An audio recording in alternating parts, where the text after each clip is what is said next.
FunBox. It's the FunBox Podcast. FunBox Podcast. FunBox Podcast. FunBox Podcast. FunBox Podcast. FunBox Podcast. It's the FunBox Podcast. It's the FunBox. What's going on, everybody? Welcome to the FunBox Podcast. I'm your host, Rob Webb, straight out of Vermilion, Ohio. If you haven't already, subscribe and click that notification bell. Also, first and foremost, I do want to thank everybody that has subscribed to the YouTube channel. I think it's 128 now. Damn. And that's not that bad for just me in my stupid garage doing stupid stuff. So thank you so much. I have a lot of different guests coming up.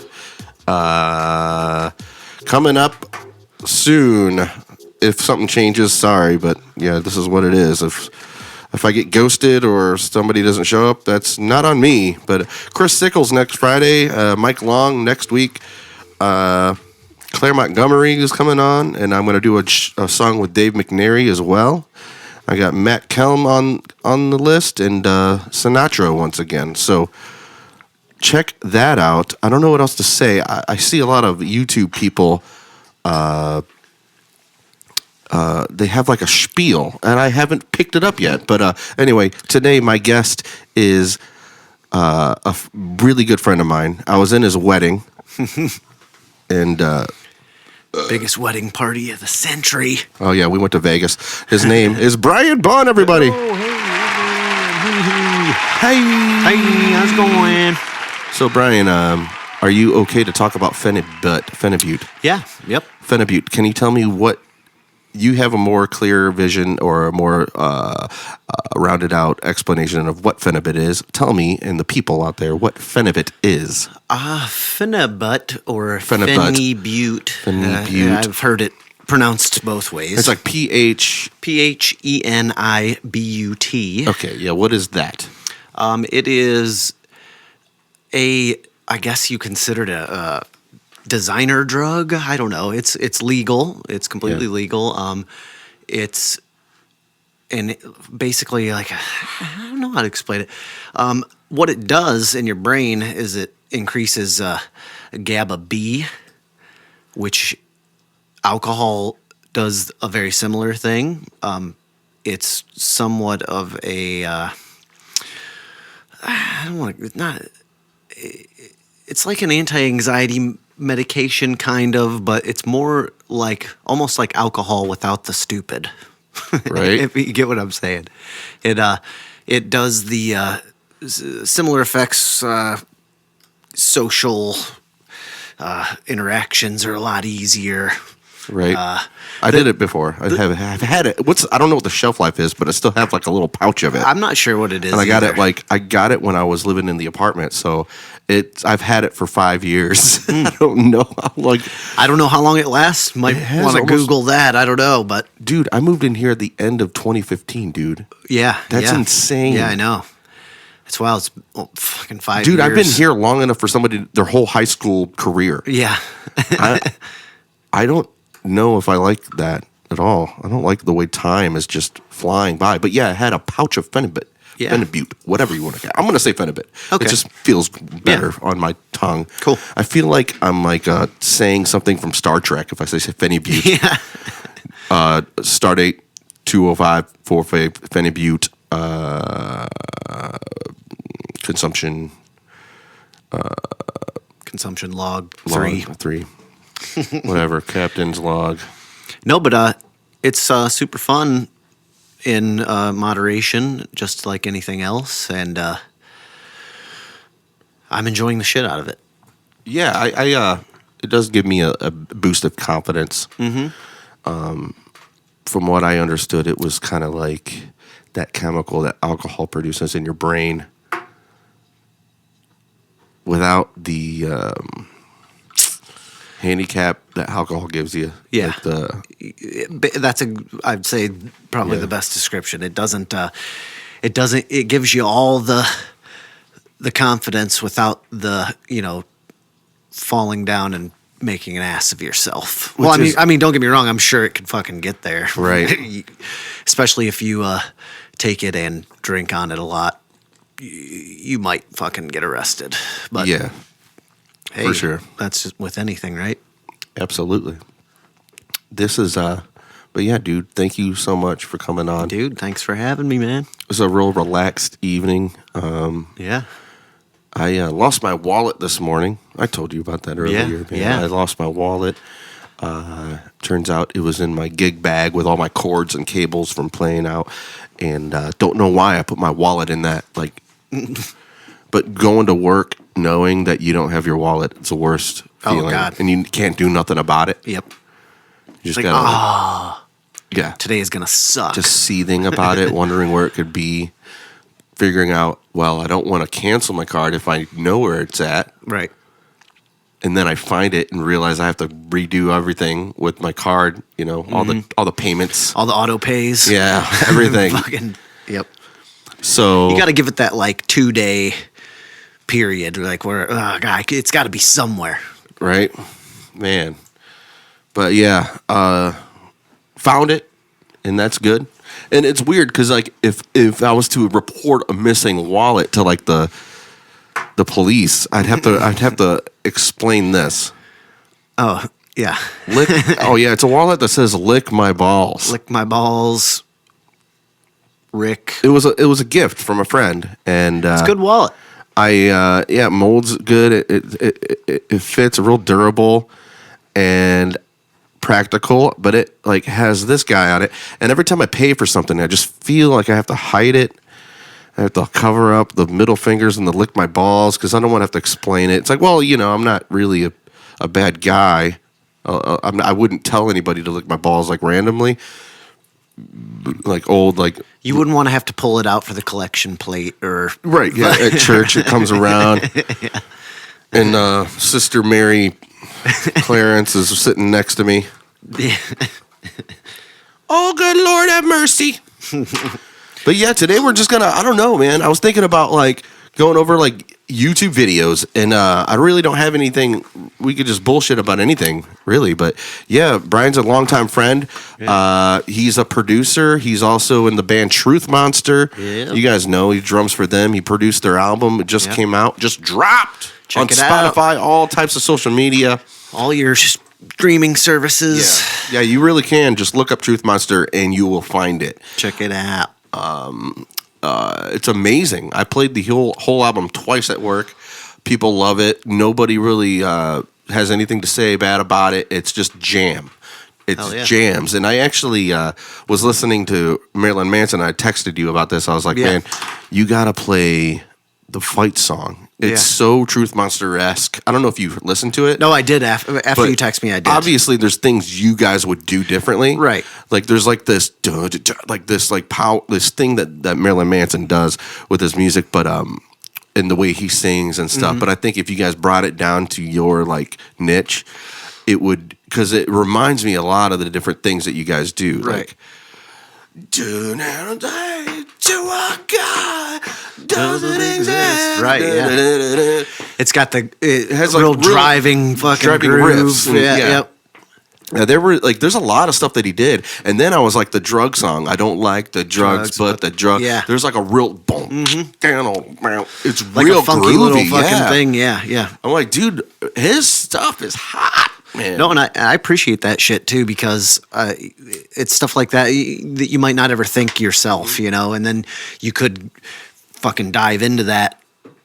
Yeah, the And only then thing you're like, is, oh shit, that's actually a pretty cool cover we came up with. the only you thing know? is like I know Don plays guitar and he works his vocals around what he can do. Right. And Marilyn Manson's unique because he doesn't have to play an instrument. Right. He's performing, and everything that he does is in reaction to what the guitar player is, and he could do these things while the guitar is doing a Right. certain thing. So Right. I could see if Don or whoever has which I commend like somebody like James Hetfield for being able to do the stuff that he does shit, yeah. while singing. Absolutely, man. And but a lot of the times you see these guys that play guitar at the same time, you wouldn't even know if they're just so good at it. You wouldn't know that they're also playing guitar with it. Right. And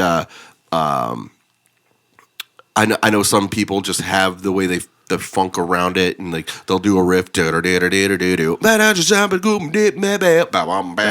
Right, yeah. and they like sing around their guitar, and then some people are like down, and they're able to They're able to just fucking do it at the same time, like nothing else is going on. What I always thought was cool is when people sang exactly like Don will do this every now and then, and like you hear it in like classic rock, and a lot of people do it. They'll sing the melody along. They'll play the melody along with their voice, like and they're singing along. And I'm like, that is so hard to do. Like if you ever tried to do that, or I suck at guitar, so I can't even like. Right, I know what you're saying. I've played guitar for a while too, and I fucking suck at it. Especially since I've been playing the drums, man. I don't play guitar as much. I feel like a fucking noob. Right. I mean, don't get me wrong. I can still fucking do it, but dude, guitar has been such a means to an end for me. Just like to get the track done and get the song done. Right. Chords, and more chords. That's all I know is chords. I suck at lead. I never advanced. I plateaued pretty much on guitar. I've tried, but then my drive too to learn even more on the guitar is gone too. I wish it wasn't like that, man. I really do. I really wish I had that drive to learn. But this is my drive again. Like this is another thing that I'm doing that's like really driving me. Even if it's a local community-driven podcast, it's still something that I mean. It's like I get like happy and excited while I'm at work and thinking about it. You know, my next guest, I got to do this, and I could. And just having that mic in your face and the headphones on, the whole thing. You know, I remember being a kid, being like, oh, that's your dream. That's my dream. I'd love to do that. If only I could get a job doing that. Oh, nowadays you could just do it. Just fucking do it. Yep. It's awesome, man. 2020. Living it up. Yeah. People can do whatever they want now. And the practicality of things and with apps and things is getting so easy to do stuff. There's going to be soon, since podcasting is so big, like I guarantee a podcasting, and they probably have it already, podcasting apps to make it, you could record on here, or multiple tracks, put in your mixer here, and then broadcast here. And then once you hit submit, it goes to all places, Spotify, this and that. You don't have to do anything anymore. No work is necessary. And it's accessible to everybody. Still now with podcasting, you kind of have to be well versed on how you get your shit out to your episodes out on different platforms. Like I just found out what an RSS feed. I talked about that. Yeah, an RSS feed. What is that? And now there's a bunch of YouTube videos telling you about it. And like, oh, this is what you got to do. You'll get a lot more views with this. And anyway, it's a learning process for sure, man. And this is even with music, it's like cooking. It's you never stop. Yeah. Absolutely, man. Sometimes you add too much salt. Sometimes you don't add enough salt. Yep. Yeah, man. Fucking. I kind of plateaued on the guitar too. Like, got to the point where it was like, I was lucky enough to, Don came home from the military, wanted to jam, and I had decided to buy a drum set, and that was like that kind of got me back into the flow of wanting to play music again, or like getting excited about it again, and what a fucking challenge though. I'll tell you what, there's a lot of people that are just drummers that always say, I don't know how you can play guitar, man. I don't know. Drumming is way more intense. Yeah, it's as far as how much muscle you have to use. Yeah, and you got to incorporate that. How quickly you lose it too if you don't keep doing it. Keep doing it. Like anything, like working out. I realize with a lot of drummers, and you see people that do some intricate things.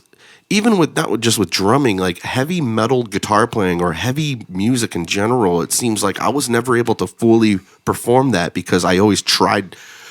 It sounded so heavy that I would play heavy and I would but there's like this weird relaxed funk groove, this technique that people fall into easily, and they're able to perform these things where you're playing the most melting face thing ever, but you have to kind of like relax with it in a sense. Yeah. And I see a lot of people with heavy drums that do that too. You know, it's like you almost have to relax. Like Brian Hanselick from Critic City. Mm-hmm. I played some of their stuff. Brian with JB was Hanselick. on. Yeah, Brian Hanselick, Critic City. I've asked, City, check him out. I've asked Brian about having him on the podcast. Yeah.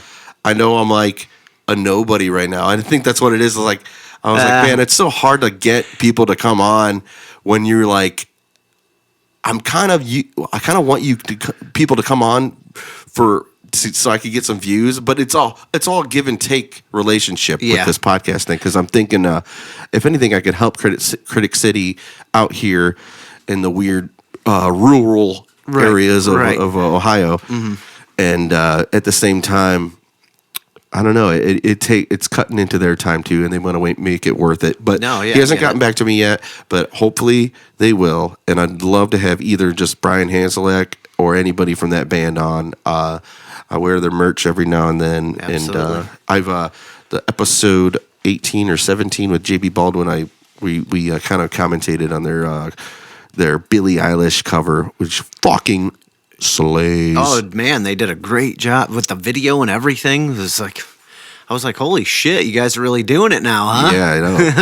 I actually heard they got a shout out at the Midnight Train podcast I just got hip to, and that's done by John Sayer, and he's the lead singer of Erase the Grave from back in the day. I don't know. Oh yeah, I remember them. Yeah, oh yeah. Yeah, now they do a podcast called The Midnight Train, based out of I think North Olmsted or Olmsted Falls. I can't remember, but Cleveland based, and they're friends with Critic City as well, and he's still he does Erase the Grave stuff, and he has another project. I can't remember what it is, but his name's Jonathan Sayer. He's the lead singer. He's the host of the Midnight Train, and if you guys want to get hip to that, that's pretty cool. They talk about the dark stuff, but in a light form. Right. Like they make fun of it, and but not making fun of it, but they joke with it, and they're not cold, like hard believers in the paranormal or the pseudoscience. Right. But they talk. That's what the main format is. It's like that's what they talk about. So I love that shit, dude. I can't get enough of. I'll have to check it out, man. I've had too many like weird, unexplainable experiences to just disregard the unexplained. So that's a cool podcast. It's local, and support your local podcast, ladies and gentlemen. Please do. But yeah, they shouted them out and played some Critic City songs. I was like, hell yeah, man! It's a small world. Sure is. But yeah, I wanted to show you, Brian. I wanted to show you Tyler, the Creator. He made an acceptance speech after he won the Grammys. Okay. And it had to do with him being labeled as the best rap album of the year. Okay. And I'm not familiar with Igor or whatever. Is that? I'm not sure. I know that was, I think, his most recent album. I think. But he kind of gave a backhanded compliment to the Academy. You'll see what I'm talking about. Okay. We could discuss what he covers here. Congratulations, by the way. I don't know. My mom was choking me, so that's pretty much all I remember. Let's rewind that. Sorry. Congratulations, by the way. Oh, it is the beginning. I don't know. My mom was choking me, so that's pretty much all I remember. And then I guess can you go into, in recent days there's been a lot of news about the voting process at the Grammys. Has any of that affected the way that you're looking at winning this award today? I'm half and half on it. On one side, I'm very grateful that what I made could just be, acknowledged in a world like this. But also, it sucks that whenever we, and I mean guys that look like me, do anything that's genre bending or that's anything, they always put it in a rap or urban category, which is, and I don't like that urban word. It's just a politically correct Guys like me, he's talking about being a black guy. way to say the N-word to me. So when I hear that, I'm just like, why can't we just be in pop? Why can't it just, you know what I mean? So Oh, you're saying people that call it urban, it's a Is political essentially correct using of saying the N-word. N-word. I Gotcha. felt like half of me feels like the rap nomination was a backhanded compliment. Like, my little cousin wants to play the game. Let's give him the unplugged controller so he could shut up and feel good about it.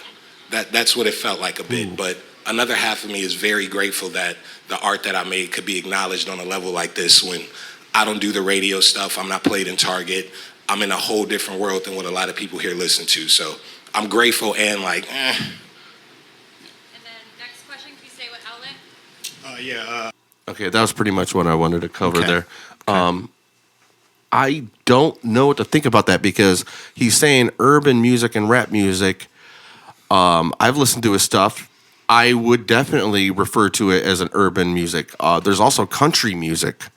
Are you saying country music is just white trash people? Right, yeah. Like, I don't really understand what he's saying. Like, urban, there's a lot of that bass driven, like sample beat type stuff, right? Right. And that it came from an urban category. What do you think? Man. I know what he's trying to say. Like, maybe he thought his record wasn't rap or hip hop. Yeah, that's what I'm guessing is like to him it was different than something he's done in the past, which I would assume to me his previous stuff was. And I haven't listened to everything in Igor, which I'm guessing he's getting. I don't even know this for sure. Correct me if I'm wrong. I don't know that that's what he's accepting the award for. It could. It's 2020 Grammys. I'm assuming. Yeah, it's pretty recent. And that was definitely different than anything he's done before. It still was like electronically produced and stuff like that, sample based. I could be wrong. They could have played all the instruments. I don't know, but he did like singing and stuff on it. So I think that it was a little bit outside of what he had done in the past, and maybe he was hoping to get recognition for that as its own thing, maybe. Well, I don't know what you call it because even in the Grammys, everything has a genre, everything has a category. Right. So what would you do? You can't put it in the country category. It's true. He was yeah. saying pop. I think he said pop category. He would have preferred a pop, but you got to understand. From what I did listen to, I could see why it would be a pop. Oh yeah, but you're competing against powerhouse singers. Like, let's imagine Mariah Carey. I don't know who's popular now. Right. But let's say Mariah Carey won the pop thing and he won a rap thing. Okay. It's like, sorry, man, Mariah Carey got the pop thing because she's a pop diva and been pop doing diva. pop. Yeah, so you're battling with these women and like dudes that are like 6-packs and beautiful hair. It makes me wonder if he would have been more okay with losing in the pop category than winning in the hip hop or urban category. That's what I want. I wish somebody would have asked him that. Like, would you have been okay with losing in the pop category to a pop diva or somebody who's been doing nothing but pop their entire career?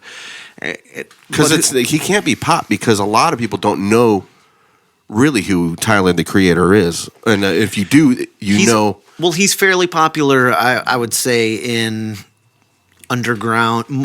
People that are digging for music know it. I know even Travis Paluch, who listens to a lot of the krautrock-y psychedelic stuff, is also really into Tyler the Creator too. Right.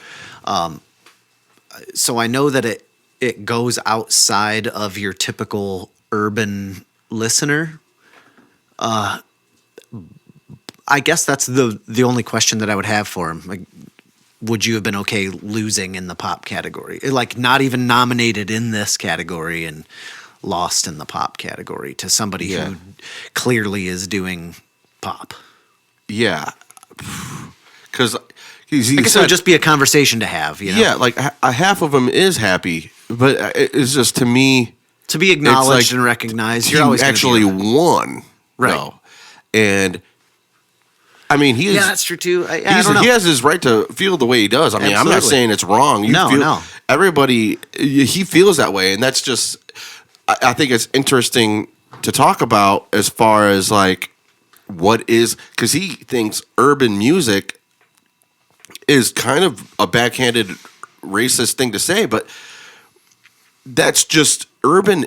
Like, I would say anybody doing track samples would be urban. Right. Like, or I don't care what color you are. Yeah, I agree. And like country music, Darius Rucker did a country record. Right. He's a black man. Right. And it's country. The Old Town Road, or like, I'm gonna take my horse to the Old Town Road. I'm gonna ride till I can't no more. I got the horses in the bag. The horse luck is attached.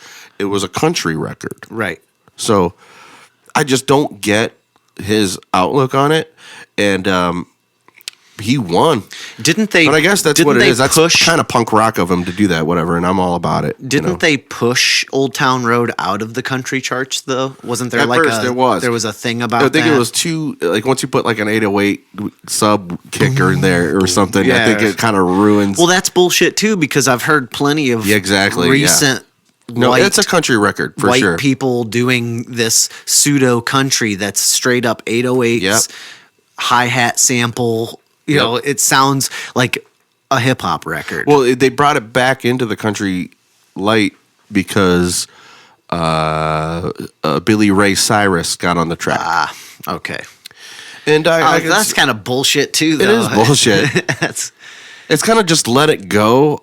It's kind of, I look at it the same way as I would see, like, I don't know, like the way people look at the NFL, or I really don't know. I really don't know who's in charge of what.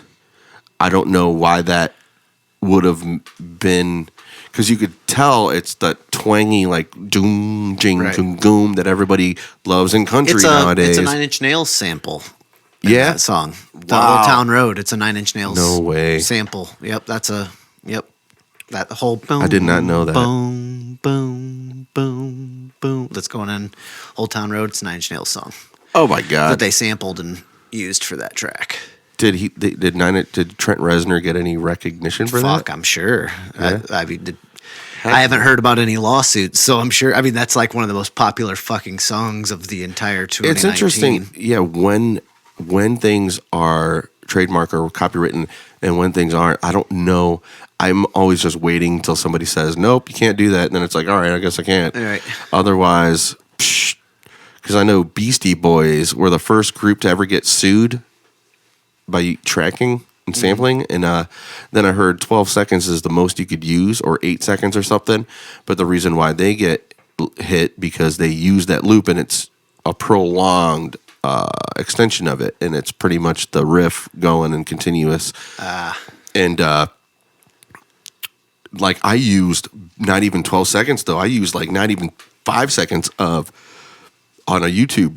and it got shut down. Got shut down. It was Sweet Home Chicago by the Blues Brothers.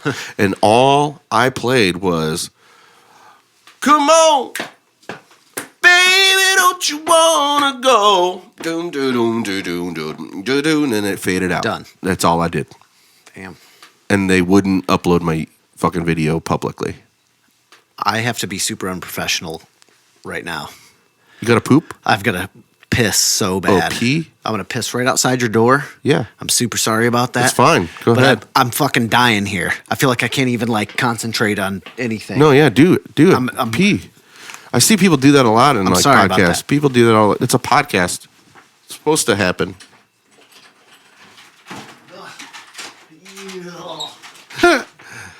You gotta like the two locks you gotta do. But yeah, ladies and gentlemen, let's watch the rest of this clip here. From Fox News Entertainment. Sup? What's happening? So this is obviously your city. We see you running around the city all the time, up and down Fairfax. You're one of the few artists that's visible. And obviously today is a tragic day for not only for LA, but for everybody in general. I just want to get your thoughts on the passing of Kobe Bryant and obviously his daughter. Man, that news was heavy, especially just being in LA and just being here at the Staples Center. And within a short period of time between him and Nipsey, and if you're from Los Angeles and depending on what sector you're in, like that shit is really, really heavy. So we took a L tonight, and rest in peace to Kobe, that hurt, but also we took a win just Rest in peace, Kobe. being from Los Angeles Black Mamba. and taking that home. So it's mixed emotions, but yeah, pretty much. Appreciate the time, bro. Good? Right there, yeah, that was it. But yeah, man, the Kobe thing also. yeah. This is kind of late on this now. It's kind of the door has closed on Yeah. that whole thing. You can kind of talk about it still, I guess. Yeah, I made a joke and I talked to you a little bit about it. And this is to anybody else that's out there that locally, people that are friends with me or were friends with me. Yeah. I made a joke. I said, "Oh, it looks like LeBron." Or no, it looks like Kobe couldn't handle the fact that LeBron passed him, in the points. Right. And that was before I knew anything else happened, And I just felt I had to jump on it, There's like 2-hour window for comic value. And everybody was thinking it. I mean, I thought about that exact same thing 10 times before I even saw that you posted that. I was like, he was like, I couldn't take yeah. And somebody posted, he's like, no, Kobe congratulated LeBron in a tweet. And I'm like, yeah, I know, I saw that. I follow Kobe on tweet. Well, that almost solidifies the fact that it was a joke. Yeah, even exactly. More. Come on. I mean, it was quick. I'll give you that. Yeah, I think people blocked me and unfriended me. I had one person block me. That fucking kills me. That's the whole reason I got off social media, man. And I'm not Mr. Everybody should get off social media or anything like that. I'm not preachy about that at all. Yeah. Just a personal thing myself. But people live in that world way too much, man. It kills me. It just kills me because realistically, if the people who unfriended you or blocked you or whatever saw you in public, in real life, face to face, and you said that joke, it would have been a passing comment. It would have been a fucking, they would have been Rob Con, too soon, dude. Yeah, too soon. And it would have been water under the bridge. Yeah. The night would have continued. Yeah. You know what I'm saying? That shit just fucking kills me. It's interesting. It's crazy. There's got to be a weird psychological experience. Everybody's got to be a martyr these days, Yeah. There's no inflection with texting even. When you see just words, it almost gets to a point where fuck typing and doing, you just post videos on everything that you say. Right. So you could see, which I do like the GIFs when you could post a GIF to show your expression. But even then, people use those wrong, and like they're not what you would really be conveying. Like you could say, what is that one thing? It was Key and Peele did a skit about it. It was here we go. I don't think I'll get. Who knows? Whatever. We'll see if I get docs for this. But this is what I'm talking about. The way people read texts. All day. Are we on for tonight? Jeez. What? You can't catch me. You can't catch me. I'm Lance Moore. Touchdown, bitch. What? Pause.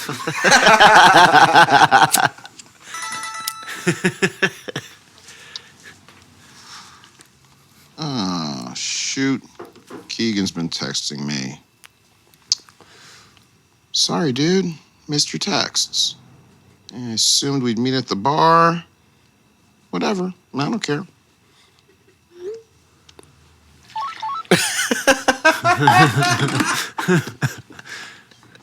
Sorry, dude. Missed your texts. I assumed we'd meet at the bar. Whatever, I don't care. Whatever, I don't care. What the fuck is his problem? Do you even want to hang out? Do you even want to hang out? Oh, that's considerate. Like I said, whatever. Like I said, whatever? Fuck this guy. Jesus, you are fucking priceless. Aww. Like he's reading it on his You're own. the one who's fucking priceless. Both of them are in their whole own world. This motherfucker right here. Oh, he wants to. Okay. Okay. You want to go right now? Guess I could do that. Okay. Okay, let's go. Okay, let's go. All right, you know what? You know what? You want to really do this now? Keegan, you nut. You're not putting me out. Fuck yeah, let's do it. Oh, you fucking asshole. First round's mine. Oh, no. Oh, no, there ain't gonna be no rounds, asshole. It's gonna be a fucking street fight. This son of a... You! Buddy! Like I said, first round's mine. A beer and a gimlet. For my partner, Ray. What's that? I got you a baseball bat with nails in it. For my post-apocalyptic Jackie Robinson costume. How did you know? Yeah, post-apocalyptic Jackie Robinson costume. How did you know? That's why I don't have an Instagram account personally, but have one for the band and whatnot. And I actually don't mind Instagram because of that fact. It's a lot of people just posting videos and pictures of their art or whatever the case. Yeah. But and don't get me wrong, there are opinions thrown about there too. It's not like you can't just put text on there. You can. But a lot of people don't. And I think that it's a much better platform than Facebook, especially because a lot of it is text and opinion and whatnot, which is one of the main reasons I got off Facebook was because I didn't like the fact that I would see somebody's post and then think about it subconsciously you would the next time I take saw them in person. Right. You get what I'm saying? And like, even if what they were saying couldn't be conveyed any other way than they put it. Yeah, because I still was like, I've even at bars have gotten drunk and just real comfortable, and then went to somebody totally disagreed with something I said, and we had like a little not argument, a little spat on the internet there. Like, yeah, this is like what I think, blah blah blah blah blah. I came up like, listen, man, I just want to let you know, man, everything's all cool. I hope you don't look anything weird about me about my opinions and stuff online, because a lot of times we don't get face to face, but at least I do that to some people, because if I think that way in any slightest bit, somebody else has to, because there's so many times where I grew up not saying things, and I should have just said what I was feeling, because a lot of times, like when the teacher goes in school, the teacher goes, oh, if you have any questions, raise your hand. And I always had questions, Right. and I just didn't want to raise my hand. And then somebody that was more popular and more accepting socially than me raised their hand and asked the exact same question I would have asked. Right. And I just learned to kind of like say what I mean. And all I'm saying is if I'm feeling it, there's got to be somebody else has got to be feeling that. So I want to like definitely wipe the slate clean, or just any kind of like weird feeling somebody might have towards me with what I posted, to let them know that, listen, that's just Facebook. I would say the same thing to you to your face, and this is just all in calm, collective manner. This is Facebook. It's hard to get that inflection across. And a lot of times I'll just be like, hey, man, just want to let you know my Facebook personality, it's like, it's a lot of puke and like purging, like Sunday hangover purging. Yeah. And I'm like, screw this. Nope. Everything sucks. 10 pounds of nope in a 5-pound bag. Nope.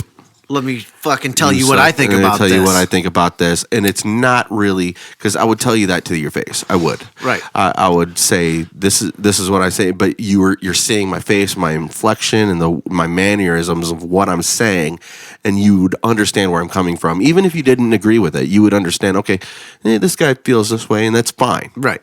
Online, it's easy to like battle it and boom, boom, boom. And I could say I do the same thing as far as like, would I be that vocal to that guy in person? Well, yeah, I would. I would be in a. It would be a lot easier to understand it, though, or absolutely. have a conversation about it. Like when you say "fuck that" on when you read the words "fuck that," it's more that you're getting into fucking Key and Peele. Like, yeah, it's like what? Fuck that! What are you talking about? Even though I was like, fuck that. It was fuck that. Right. But when you're writing it out, you're saying it, so you have to write it out. Right. So fuck that. Boom, boom, boom, boom. I made a comment on no, everybody, people actually liked it. I like the Deftones group. I follow a Deftones group on Facebook, and I made a comment, and people actually were digging it. Because I'm a big Rage fan, but I hate how political they get. And somebody posted they went to a concert and they didn't play and they did a protest and they all stood on stage with their mouths duct taped with their fists in the air or whatever the fuck, things written on their chest. I can't remember. What am I gonna? Oh, where is it at?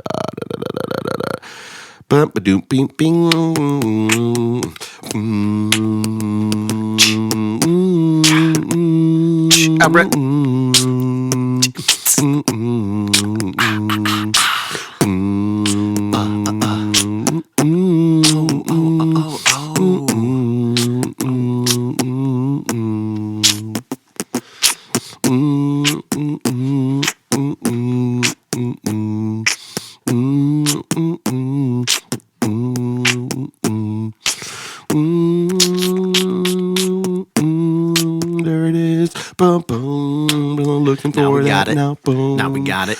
Yeah. Now we got it. This is how we fill the time when we're podcasting to not That's how make we people. do it. This is how we not get people to get bored Right. while they're listening. All right, somebody posted a thing. Imagine spending all that money on Rage Against the Machine tickets for them to just stand there silently and protest. And I know what they're all about. They're fucking communists. But anyway, I made a comment. I was like, those guys are fucking insufferable communists that act like crying children when daddy goes to work to pay the bills. The tour is sponsored by Capital One or some shit. Bomb Track is cool, and they make bangers that slap for sure, but fuck them. But I was surprised that 8 people enjoyed it.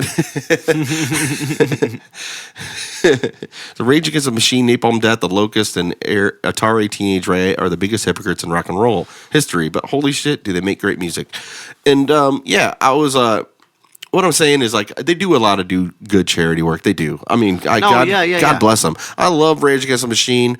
I think that since Tom Morello has a political science degree and he does not have an economics degree, which I think is necessary when you're talking politics. Yeah.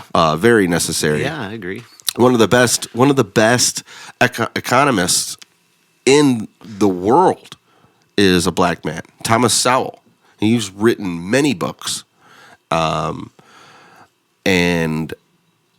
it's like the dialogue is, and he's a straight conservative. And I guess if you're one for trying to get your money right, I guess it's so now Kanye West, it's not so no surprise that he's like more conservative now.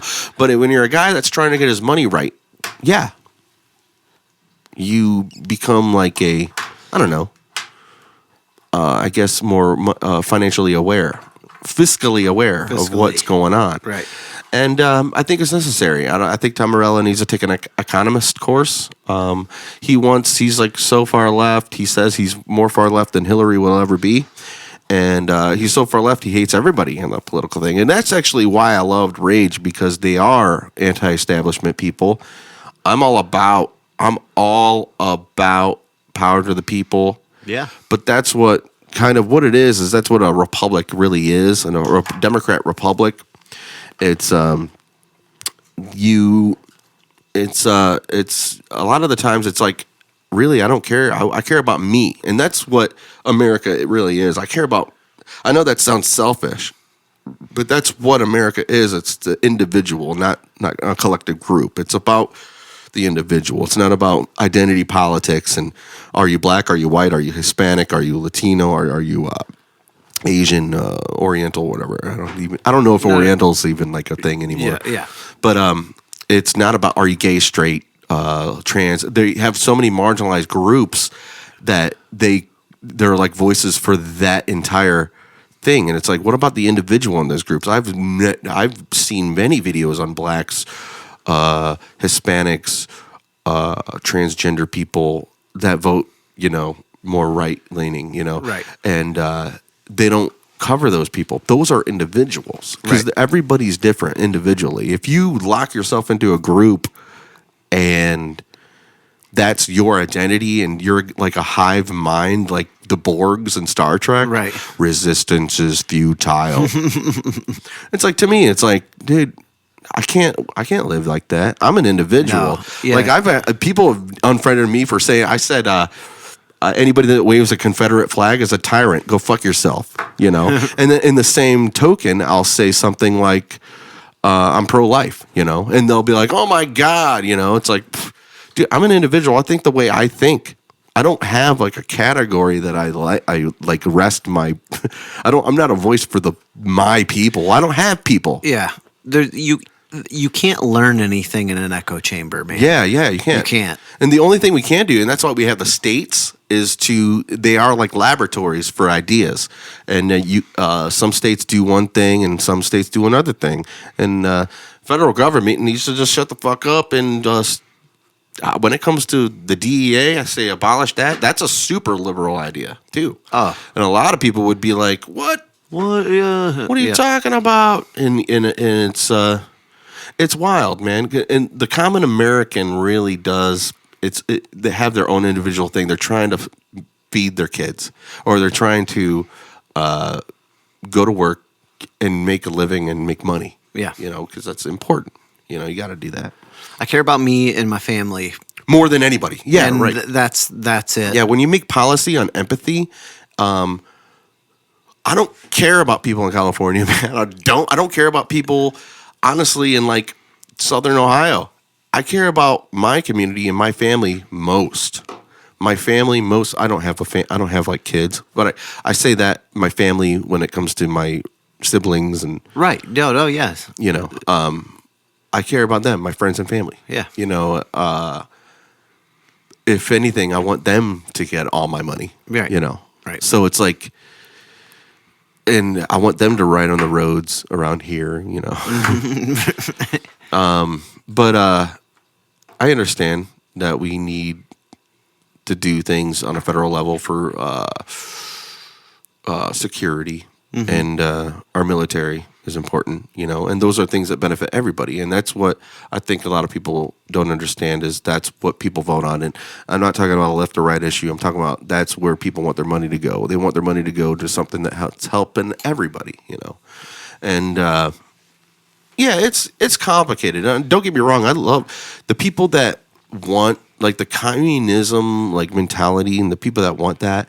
I totally get it, man. And it might I get it. I'm not. It might work in a really small group, but it can't work on a level of America. Not that large. It's huge. I can.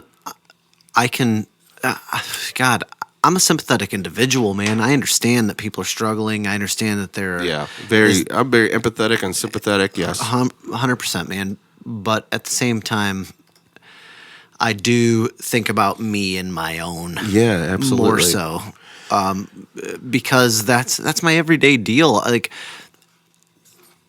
I can't waste time and energy worrying about everybody else because I have I've got 2 kids now. I'm married. I'm building a friggin' family.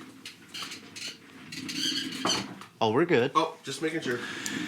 I got a family. I've got shit really close to home that I have to worry about.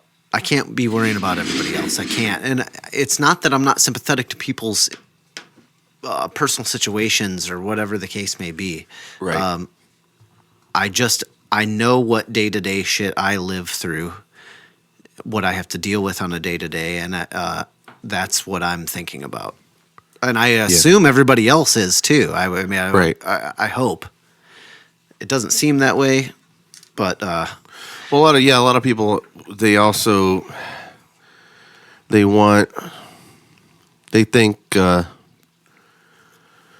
you're a bad person if you don't care about those people, and it's not that I don't care about those people. You just care more about the people in your life. Absolutely. I'm Why sorry. wouldn't I? I know. I don't. Yeah.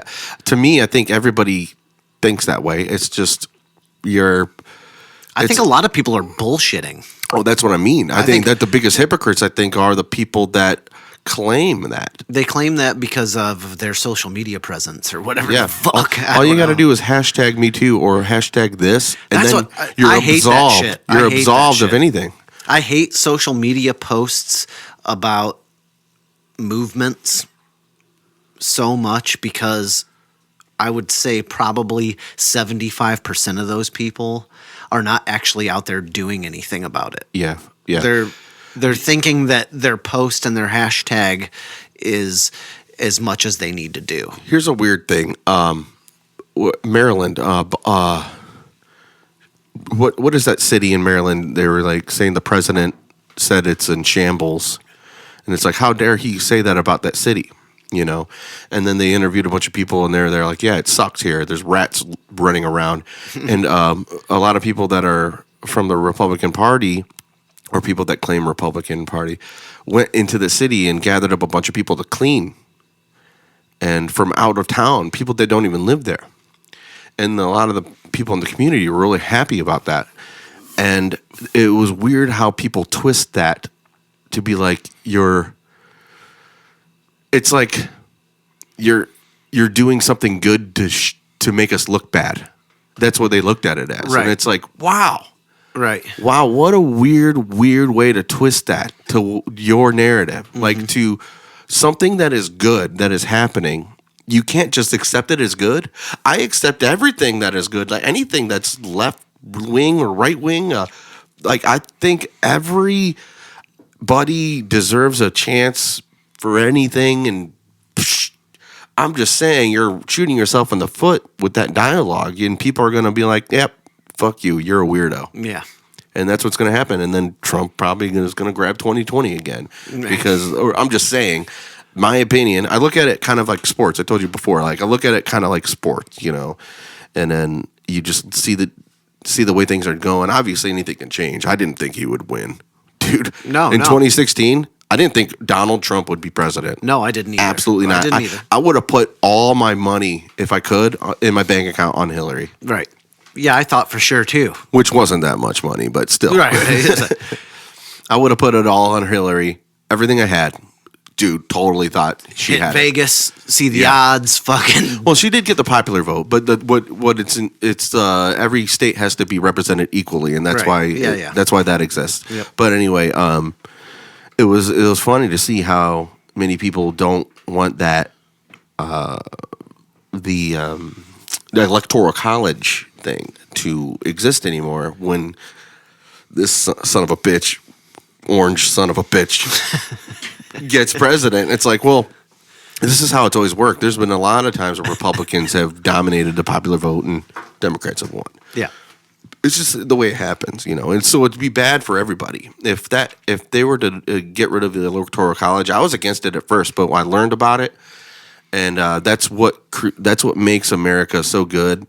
And to create, it makes more of these. Otherwise, you give federal government way too much power. Mm-hmm. If you get like New York and L.A., Chicago, and Atlanta, all these big metropolitan areas, all the power because they have the most people. Right. But what about Farmer Jack Joe that lives and he is employing his people? Like they want to raise it to 15 hours, but in their community, $8-9 an hour is just fine. Right. But they want to raise it up. Now he's got to fire some people or cut hours, and that's what Bernie Sanders actually did. His employers in his campaign were like, "Oh, we want $15 an hour," and he was like, "All right, I did it," and then he cut hours. So that's exactly what's going to happen. Right. You can only afford what you can afford. Yeah, like that. It's just interesting, and don't get me wrong. It's got to be. Everybody wants a perfect world. Even if the world was perfect, there's still going to be somebody that's going to be like, the sun's too bright. Right. We need UV protection on all buildings. There's no such thing as a fucking perfect world. There's no way. It's subjective bullshit. So obviously, can we get better? Yeah, we can. Mm-hmm. Is it perfect? No. Honestly, I'm really happy. I don't have a lot of money. I'm a happy guy. Yeah. So. No, you have 2 kids now. I have 2 kids now. I'm perfectly okay with everything. Like I don't. Yeah, you're actually a guy I look up to a lot with you and Amber, and Amber's his wife. I don't want to shout out Shout out put Amber anybody Gilly. on Shout blast. out the whole Gilly crew. and the Youngstown crew. Youngstown, baby. Yeah, you guys are very like a beacon for like just what I think good family values are. I think of what America is, and you look at like picture perfect America. I mean, I'm just saying I know you and where you're from and Right. the hardships and adversities you've overcame. And I used to say that you were lucky for getting the job or lucky for being there, and it's not. You've worked hard for what you have, and that's important. I mean, anybody could. It's just interesting. Even billionaires, I've heard of billionaires coming out of the same position we are to be who they're going to be, and it's and that's what America is. Anybody can do it. Anybody can be president, obviously. Yeah, absolutely.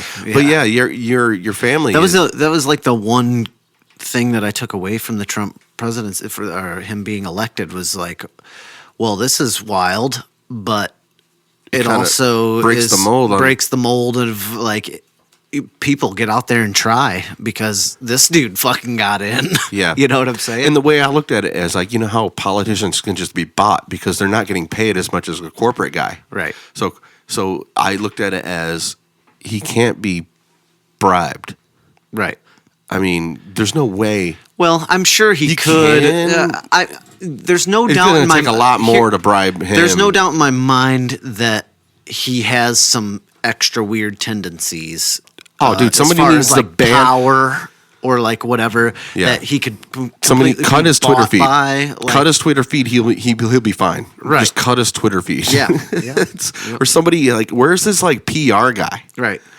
Like Who's isn't the Melania- guy that's fucking hired to smack the phone out of his fucking hand? That's what Melania's job should be, but I don't even Hey, think. Yeah, I don't think Melania can read English text anyway. So it's like oh gosh, she's Yeah. like, what is this? Just look pretty. Just look.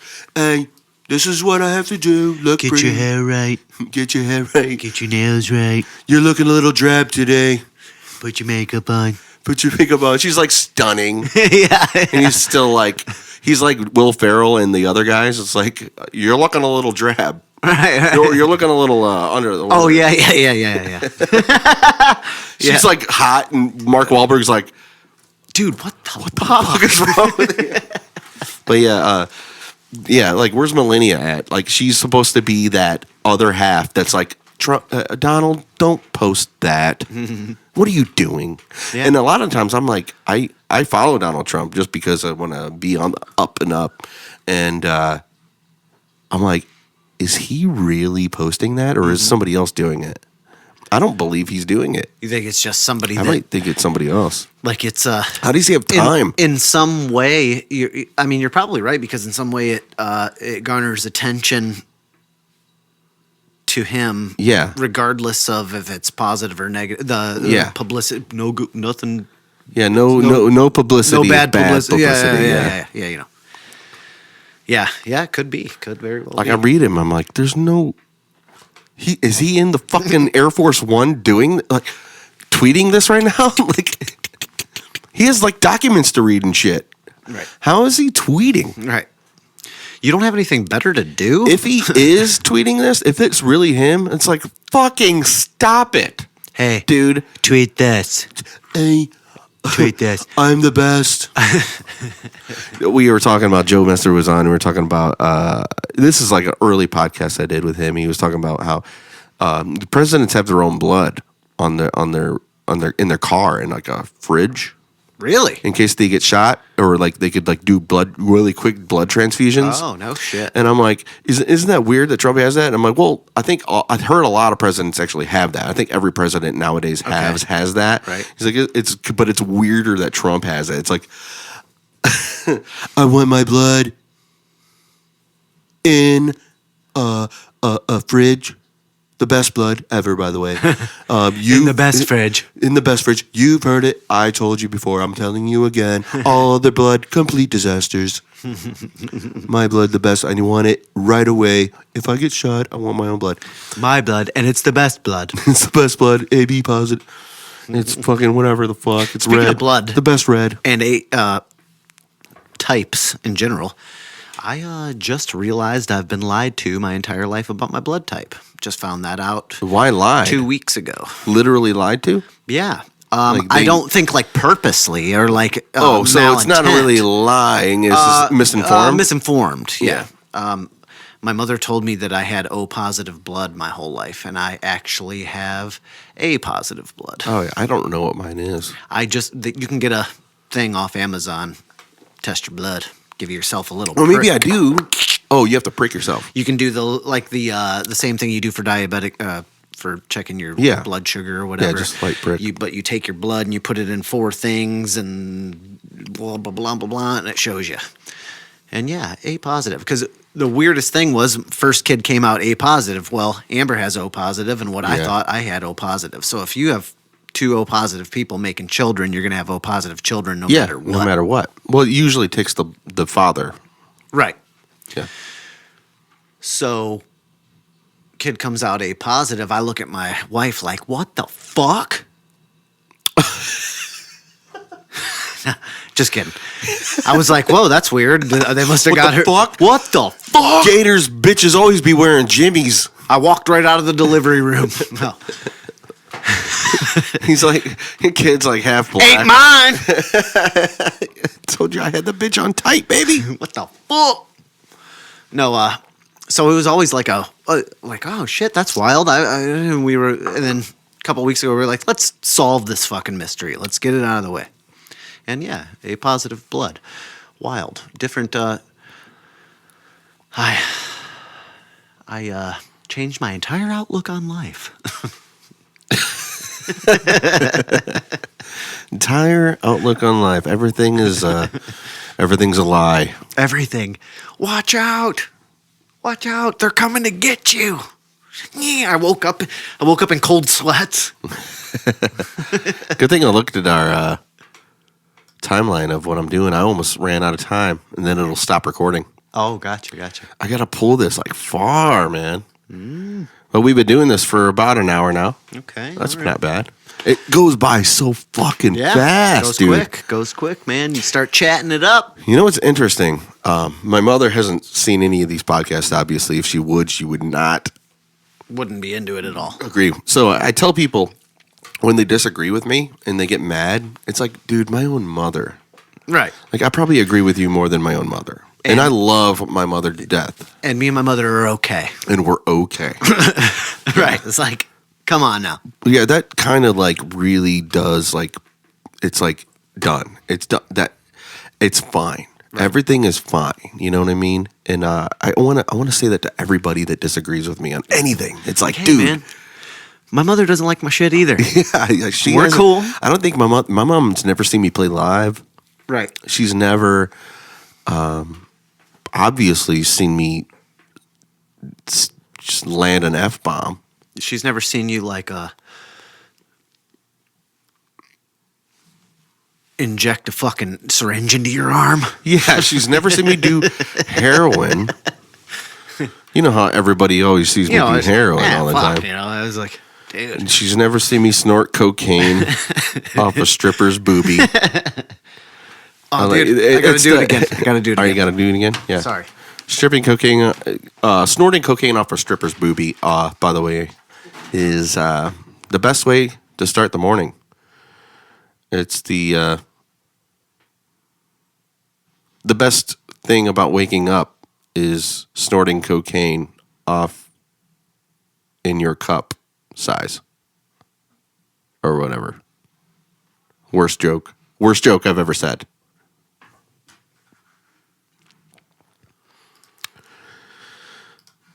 That being said, subscribe. If you're still watching this, by the way, write the word boobies in the comment section.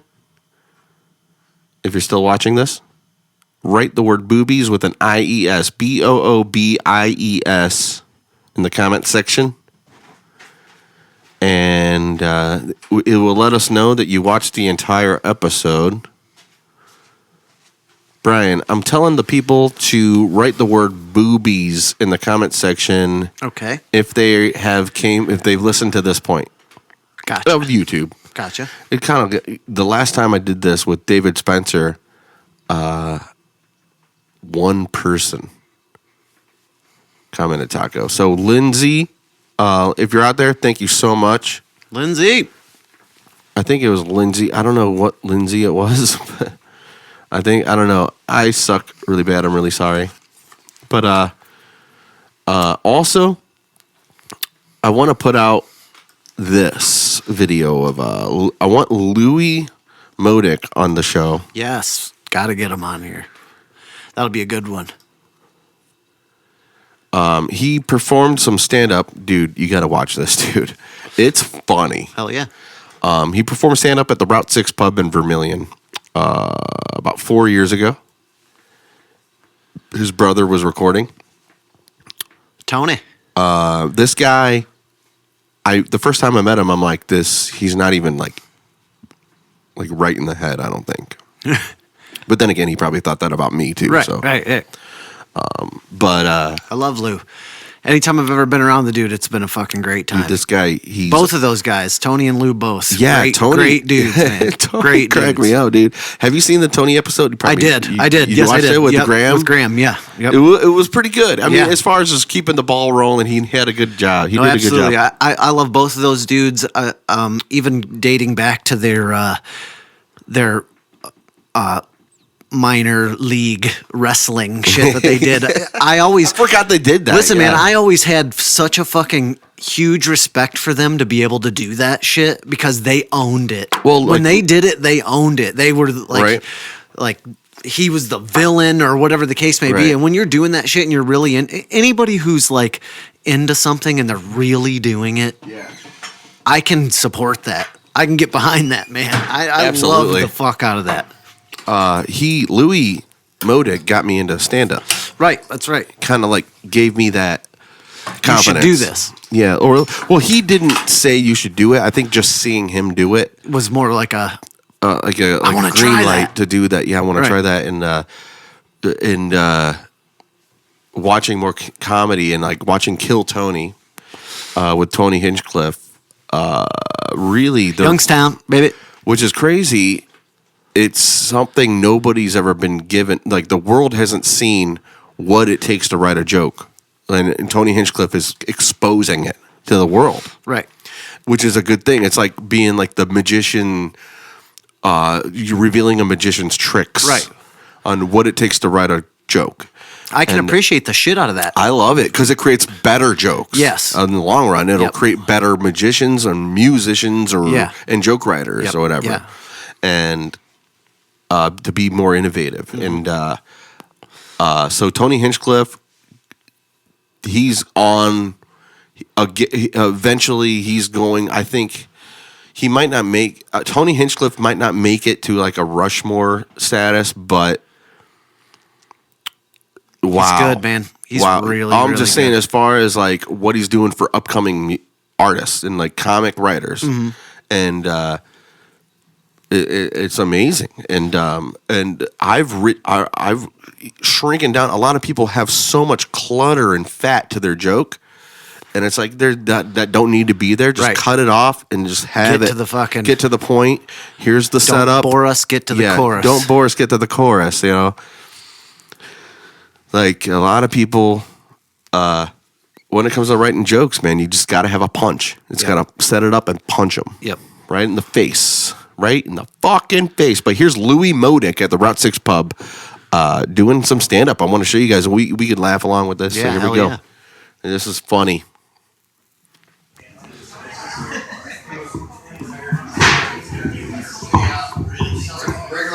Thank you for your outstanding round of applause, everybody. My name is Lou Modick. I am the #1 rated comedian in all of Vermilion, Ohio. And that is a fact. So you guys are in for a treat. I'm not really in a good mood today, and I'll tell you why. I thought I met somebody really special to me, someone that I could trust, and it turned out I was a victim of a catfish profile on the internet. And it gets even worse. After I found out I was a victim of a catfish profile on the internet, some jerk by the name of Chris Hansen came out and gave me a stern lecture. And then I was tasered by a police officer. Hello, I'm the victim here. Some things about me: I am ambidextrous. I use my right arm for writing and my left arm for throwing like a gay man. Too often. I also like to. That was a good one. That's good. Hi, and here's one of those jokes. You think the person that invented the term blowjob was doing it all wrong?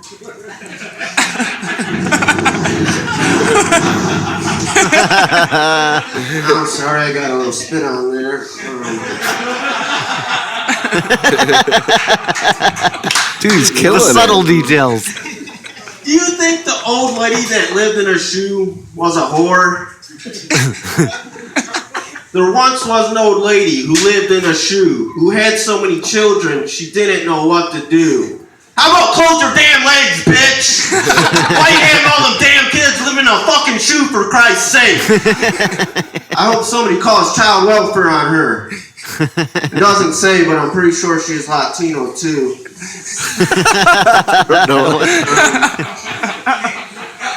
Doctors recently diagnosed me with having bipolar disorder. But if you ask me, it's none of your fucking business. I know there are worse things than having bipolar disorder. Recently I hooked up with a girl and she had Tourette's. But I didn't realize she had Tourette's. I just thought the sex was really good. Because we were going at it and she's like, fuck. And I was like, yeah, that's what we're doing. And then she's like, dick. I'm like, I got plenty of that. And then she was like, piss. So I got up and I peed on her. And that's when I realized she had Tourette's. Because she was not into that at all. In case any of you bartenders in yellow, in case any of you people are wondering, I am still single. I'm making progress. Recently, I signed up for a dating site, but it turned out to be a total waste of money and my time. And you might have heard of it. It was called BlackPeopleMeet.com. I didn't meet a single black woman. It was horrible. The last date I was on, I totally blew it. And I heard people give me advice, you go on a date with a girl, just relax and be yourself. And I did that, but looking back on it, I think doing a Heisman Trophy pose while I farted was probably a bad idea. I used to want to be a badass, as you can tell.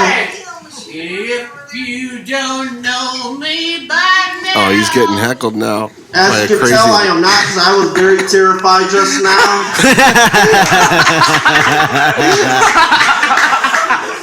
I used to want to be a badass. Dude, that lady is like the stereotypical, The epitome of rural American drunk people. Yep. Jeez. Oh, yeah. If you don't know me by now. She's singing a good song. Oh, yeah. Great song. Great song. Great song. I don't know what she wanted from him, but I don't know what the hell. What was going through her mind? I wish he would have handed her the fucking mic.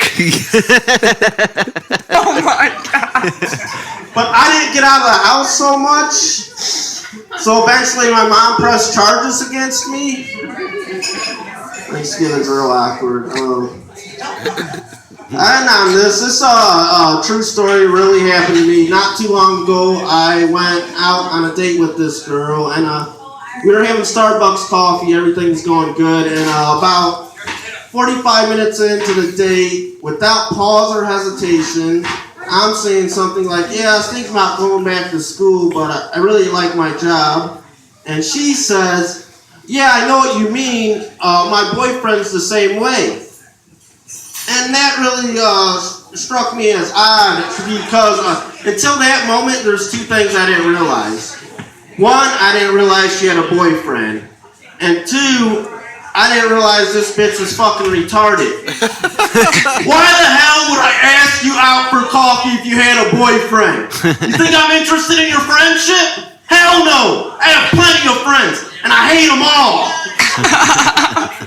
So apparently, I don't even know what I'm doing when I ask a girl out, and so I need some practice. Not from you. I want to practice asking a girl out. I want you to help me.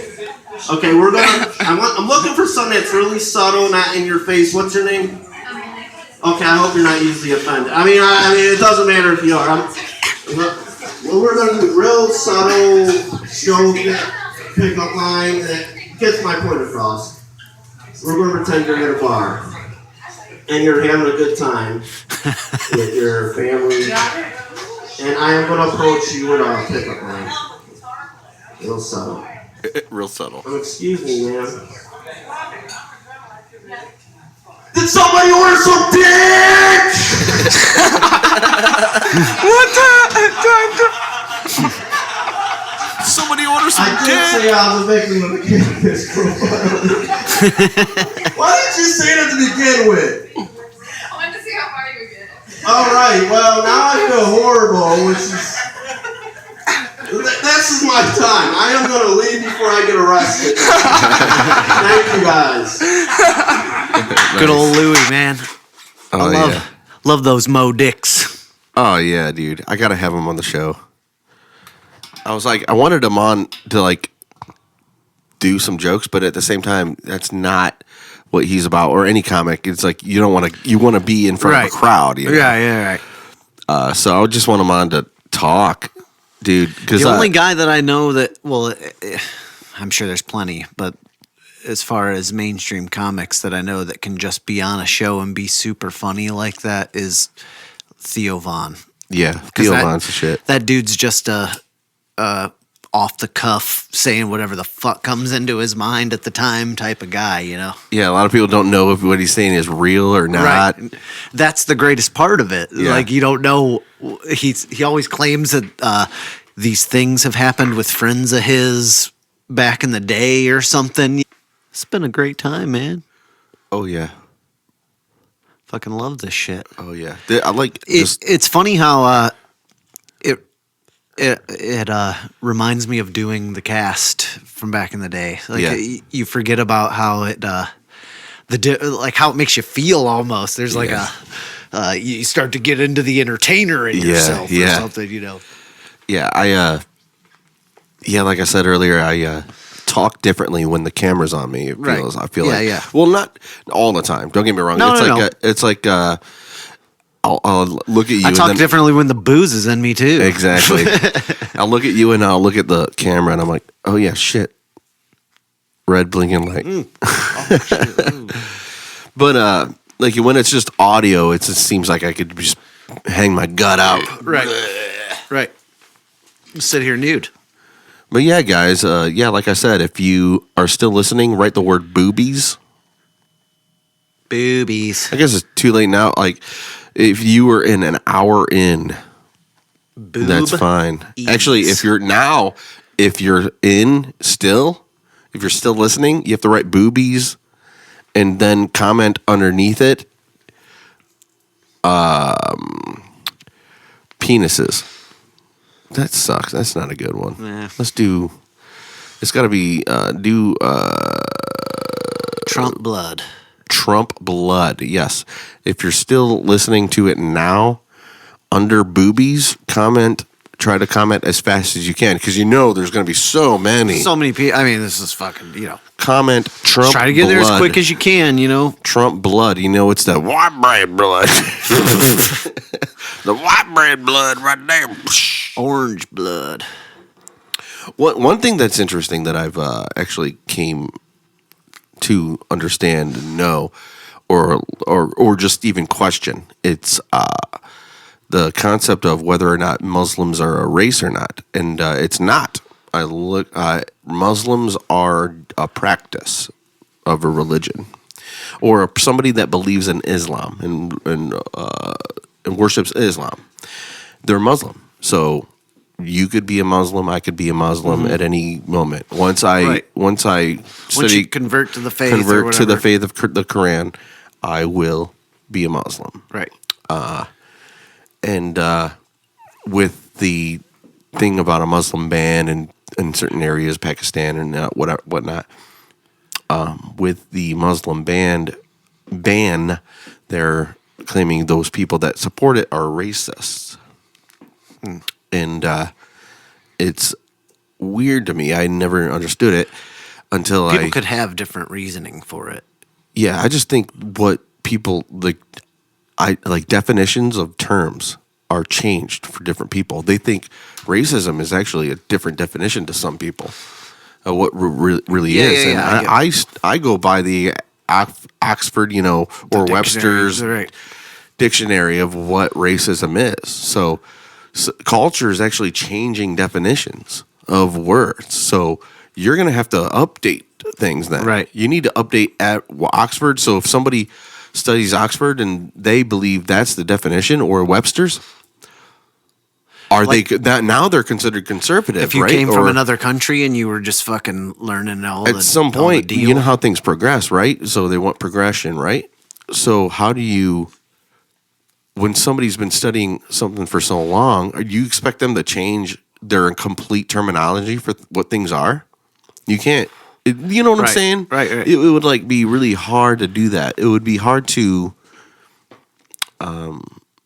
change your definitions. I would also like to allow myself to define what I am being racist about or not. Yeah, something like that.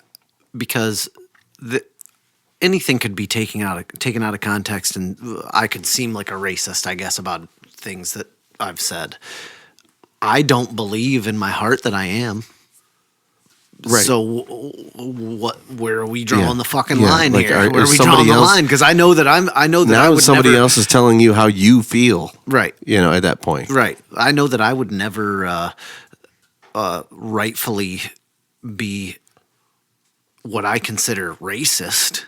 I would never fucking give somebody a benefit of the doubt because they were white, or not give them the benefit of the doubt because they were black, or whatever the case may be. I don't feel like I'm that guy. Yeah, I wouldn't cast in my that heart, judgment. In my heart. It'd be hard. I'm the only one that knows what's going on in here. I would have to hear what they say out of their mouth before I could even tell who they are.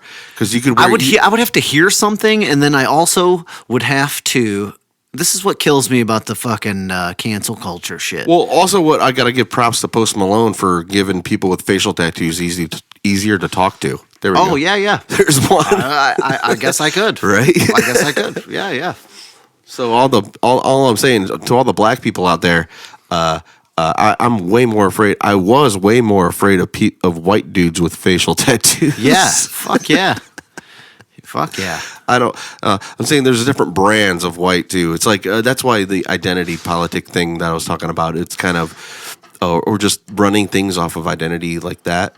It really does suck because your individualism is gone, and you're now just that guy with facial tattoos. I would also have to say that in my life, just the 37 years that I've lived, there have been way more times that I was afraid of white people than black people.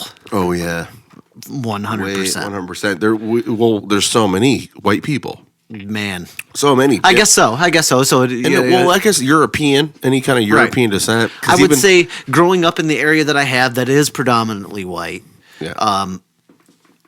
I would get the opportunity to be more afraid of white people, I guess, but at the same time, I've always.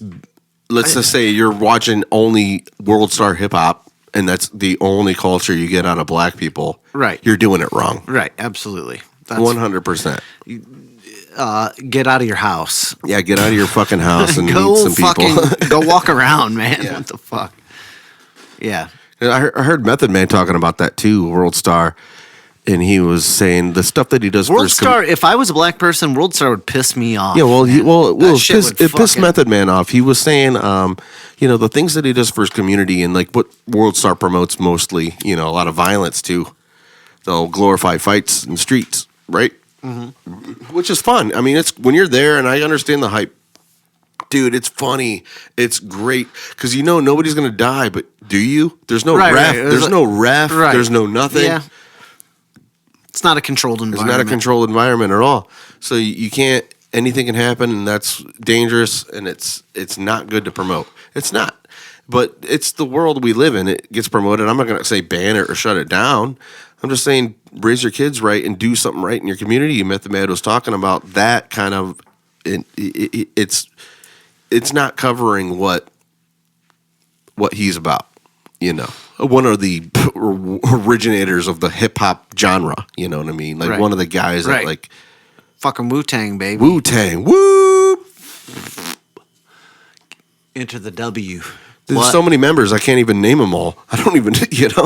But they're a crew. They are a crew, and I actually watched this cool documentary about not a documentary. It was a confession about, not a confession. It was a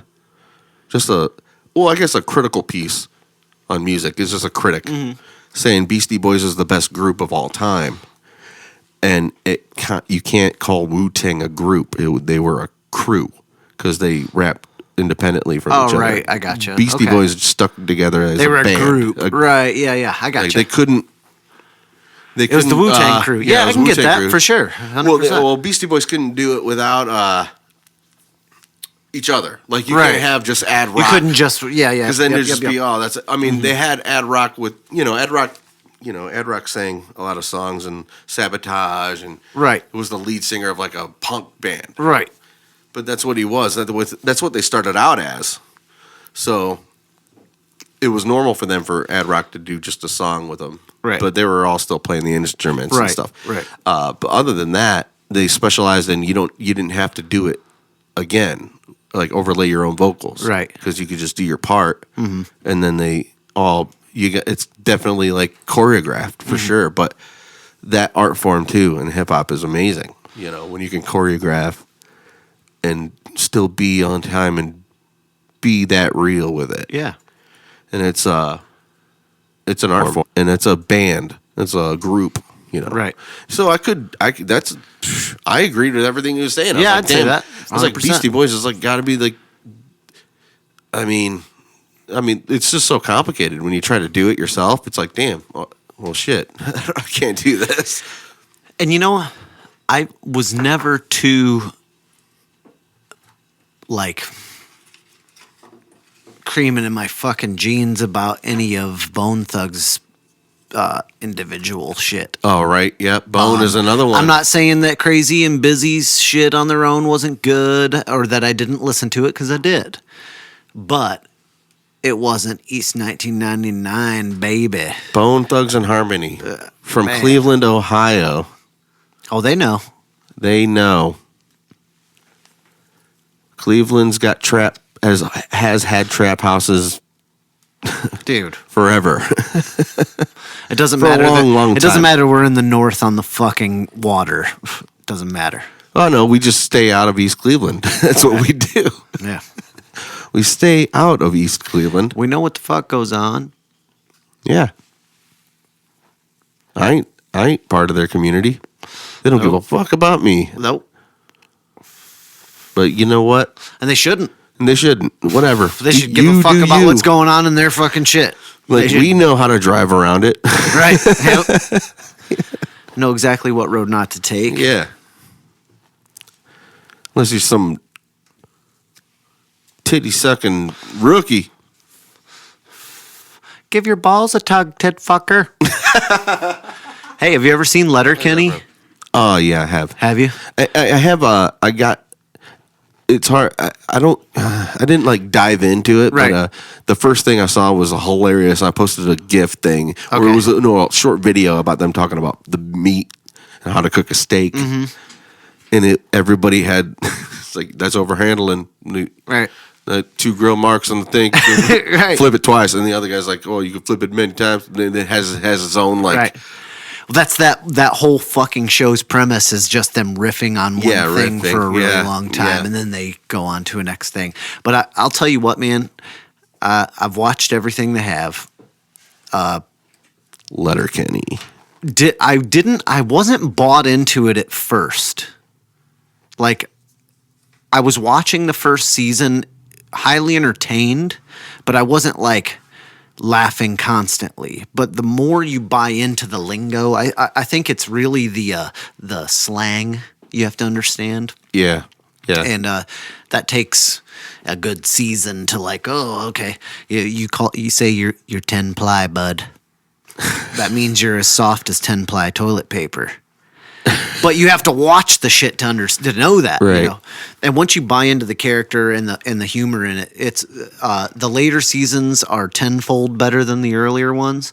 But it's funny as fuck, dude. They have an Amish guy. His last name's Dick. Super Canadian as fuck. Oh, it's super Canadian. And they bring it. It's like super that. Ontario Canadian specifically. It's not Quebec I don't Canadian. know. I don't know any of what that. I'm saying is there are Quebec elements in it where they're speaking Canadian French. ignorant, very Canadian. So you know the Canadian there's provinces French, or whatever. Yeah, there's French Canadian. There's Quebec. There's Ontario. Quebec is mainly French Canadian. You probably speak at least a little bit of French if you live there. I think they actually look down upon it if you don't. Or some people in your family know it, and it's like you have to learn it. You know enough to get around. You know enough to work in a kitchen. Yeah. Fucking, seriously, they fucking, they're Ontario Canadian, which is like super, kind of like us, rural, fucking fields, sawmills, shit like that. Yeah. Rubber factories. Right. Well. Oh, never mind. I don't know. That's maybe. A little later. It's more so hick. Oh, hick. Shirt tucking fucking hicks. Oh, yeah. Coal, too. Coal. Well, if you were in Southern Ohio, if there wasn't a coal thing, you could travel. You could you Canada it. Who knows? Carpool. Dude. I heard some crazy cool like coal mining stories. I work with a guy, my boss. He comes straight from the Czech Republic. He's like a first or second generation from Czech or something like that, and he came from that coal mining family from Pennsylvania. Okay. And what his grandfather had to do. There was a time where if you owned a car, you got taxed differently on your job and things like that. Dude, it's always been like the man taking you down, dude. Man will get you. Crazy, man. Dude. Organized fucking crime is no different. Yeah, it's not. Dude, he had to hide the fact that he had a car and he would hide his car. The things that you had to do in the day, too, with like who knows what AAA was like back then, you know? I'm just saying. Oh, shit. Ain't nobody. Your horse died? Here's another one. Yeah. Well, this was also, cars were there. Like the Model T's been around for a long time. But yeah, man. And there's going to be people that look at this like 75 years, 100 years, 50 years, 175 years from now. Then it's going to be, wow. They didn't. Oh, it was the Wild West of the internet. Holy shit. Wow. Their tires went flat. Yeah. Yeah, man. We are the lasting generation of being alive while Chuck Berry was still around, while all these greats that we've seen die. We got it good in our time. We were the last remainers. I'm saying everybody in the 80s. As we had the without the internet and then the internet boom. I think we really are on like the I can't wait until all the old people die and we're fucking in charge. That's what I'll say. Oh, our generation. Because our generation. We had the perfect balance of understanding what it took to be a person without social media, or I think we'd be more accepting of pretending to be something on the internet, more or something. respecting of communities, and that's what I say. Like, federal government kind of ruins that sense of community as a whole in America, because people are mad at each other from across the country, and you're like, right. I don't fucking know you. No, I don't even fucking know you. I don't know even I don't know your uncle. Yeah, exactly, dude. So it's like, why have such a strong hold on that kind of like federal government? You know, why don't it's insane. Like, it needs to be focused on accordingly, because there might be a moment where it gets communist, and it's like, really they want to get rid of that. And if there's an area that wants to do that, I don't live there. But it's not, I don't want it to happen in mine, you know? So do what you want to do. And I'm just do what's saying, good for you, man. Do what's good for you, man. But if you're asking for people for help in the long run and to supply this source for you that you claim you want, we can't do nothing. I just don't think we should have anything to do with that then. I mean, we could give aid in a certain extent, but that's what we do. That's what American capitalism is constantly doing, giving aid to everybody else. Because we have to, like other countries, you know. Right. And I don't know. I don't really know anything about politics, guys. I go on these rambles, and I apologize. That's all right. What the fuck do we know?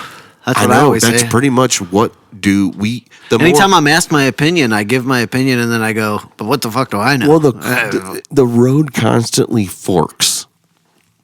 The road just forks constantly. Like, the further you go, it's going to fork again, and you're going to have to make a fucking decision. It's like, where am I going here? Well, how far do you want to look in? That's why I'm like, they say ignorance is bliss, and I don't call it.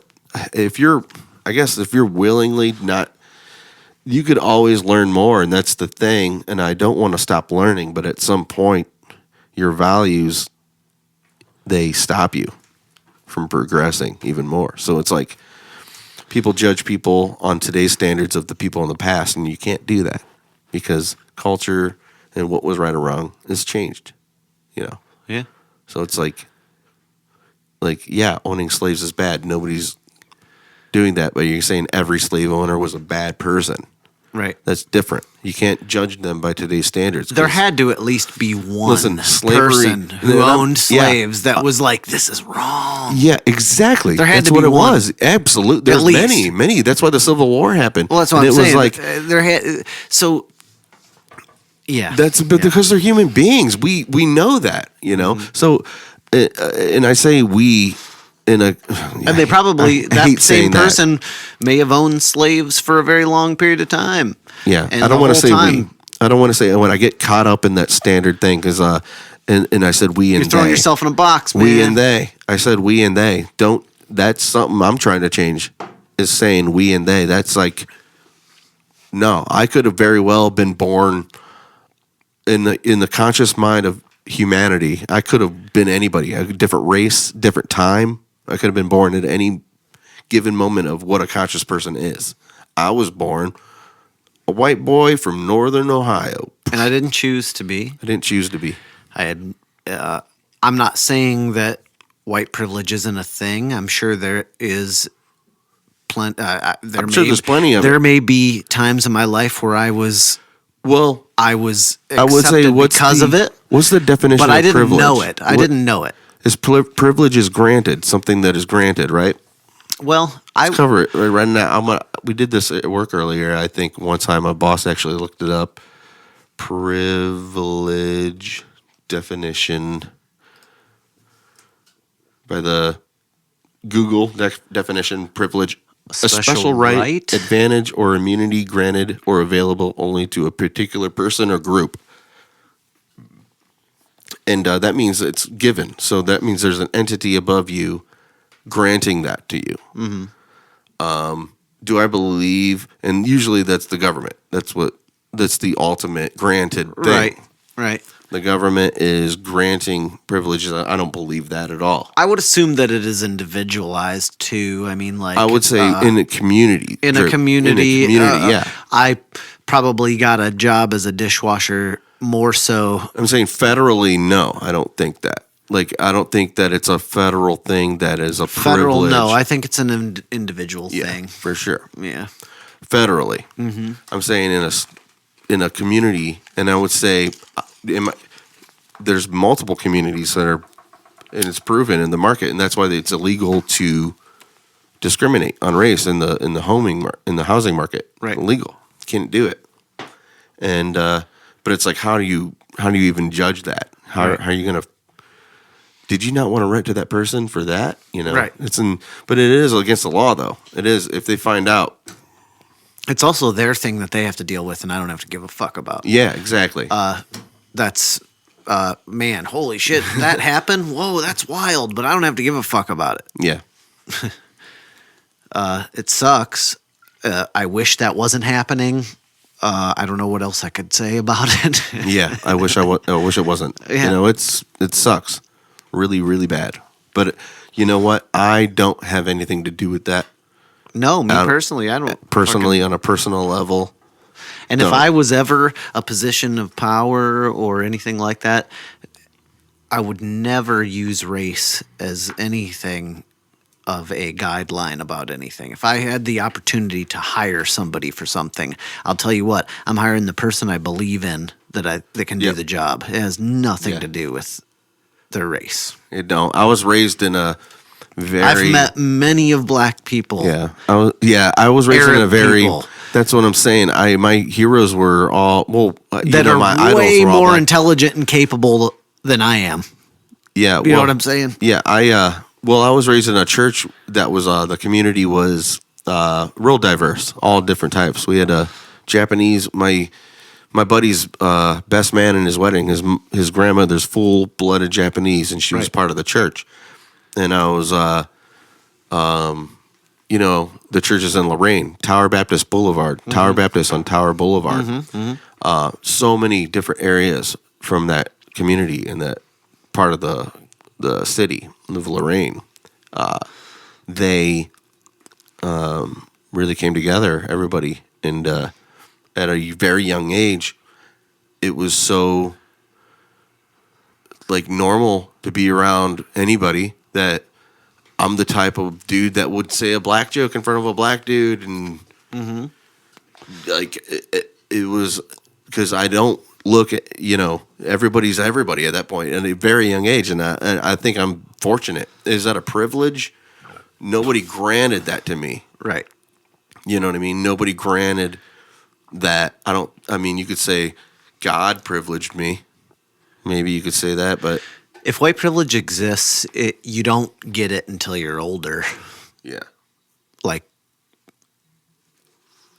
you can't think of back in the day you told a black joke around black people when you were a kid and expect to be held accountable. Say, the only reason you got away with that was because you were white. No, you got away with it because you were fucking a kid. You were a kid. Yeah, you were a child. And I don't know. The one thing that I've noticed lately too is I gotta pee real quick. Oh yeah. The one thing that I've noticed lately is people lying about how. I completely understand that. I was raised in the hood. White people especially.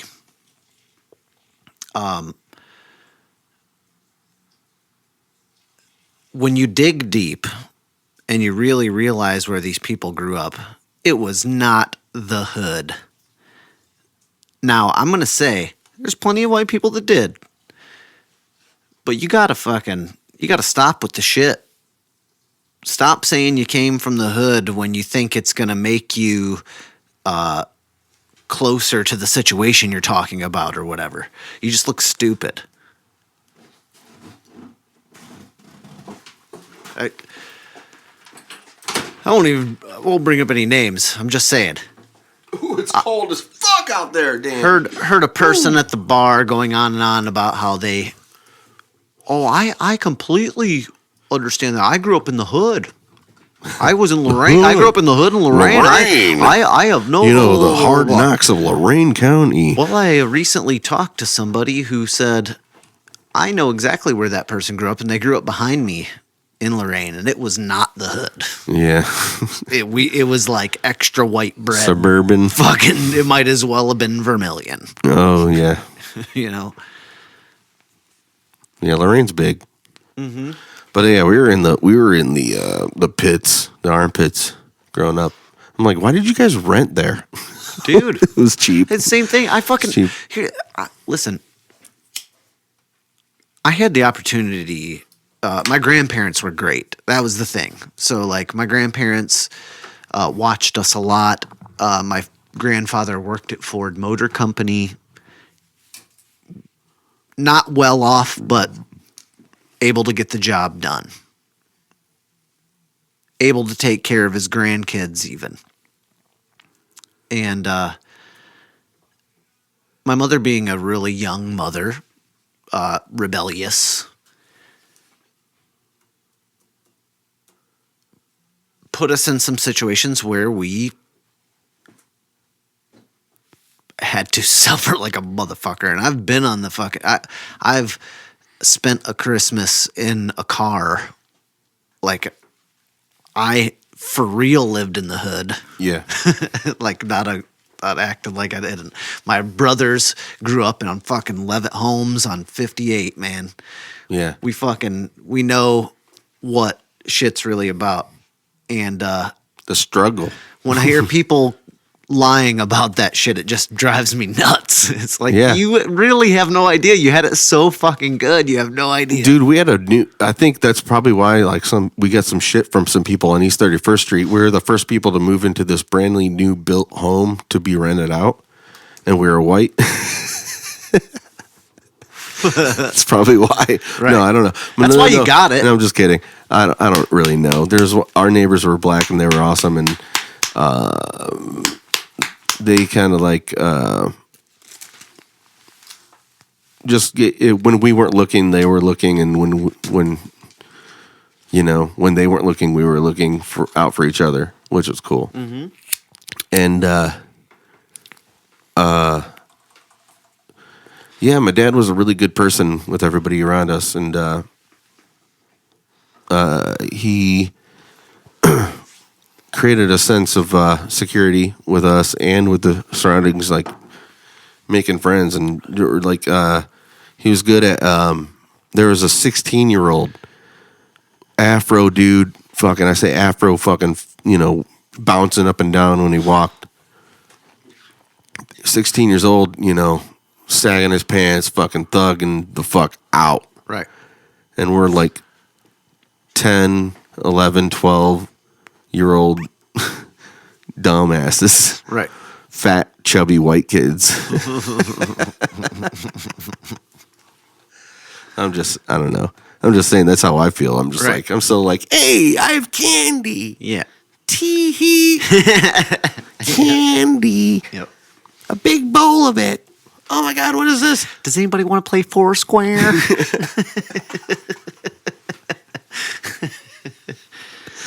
Ah, man. My belly, I'm an innie. You're an outie, I'm an innie. I got a innie belly button. Anyway, he stole my brother's bike, and my dad ended up calling like the sheriff or whatever, and or the cops. I don't know. Is it a sheriff in the rain? I don't know. Tell you how long I've been in Vermilion now, but I don't know.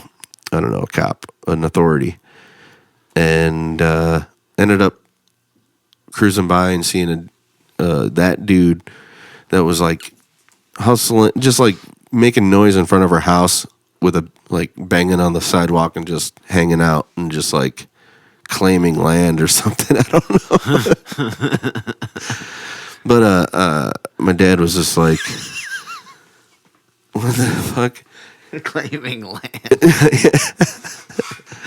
Yeah. We're sorry. I had a whole visual in my head there for a second. But my dad ended up having to like cock it was a 45 Glock. Damn. in front of the window.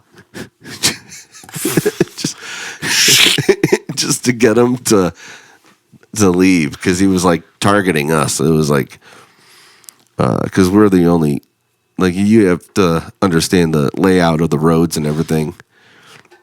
We're on the corner, so it was like pretty weird. The block was hot. It was super weird. And on the reverse corner of us, it always seemed like there was like a ice cream truck type thing would happen all the time, and they weren't selling ice cream. So it's like, I don't know. I remember me and my brothers have the same father, different mothers. So I only got to visit my brothers every other weekend. And this is tying into ice cream men in general. Oh, it's still going. I want to give props to whoever this ice cream man was, because I don't know him. I don't remember his name. I was young, and my brothers were even younger. Right. And one day, because, I mean, they lived in Lorraine. They were poor. They were doing their deal. They went out to the ice cream man with popsicle sticks from the last time they got ice cream from him, and he gave them ice cream. And he took the popsicle sticks back, and I'm assuming, now that I'm older and know what's going on, that he just paid for the fucking ice cream out of his pocket. Yeah, of course. Right, and did that. So I come over for my every 2-week visit, and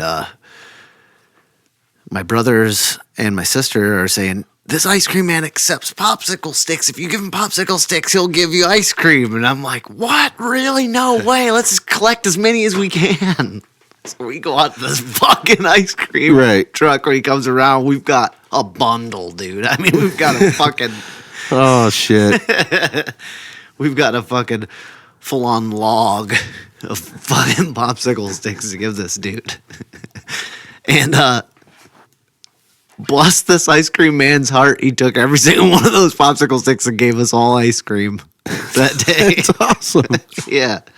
And we kept doing it for a while, and he would just keep on doing it. And God bless him, because I know he was paying for that shit out of his pocket. Or maybe he wasn't. Maybe he was just like, fuck it, they'll deal with it. I don't even need this job.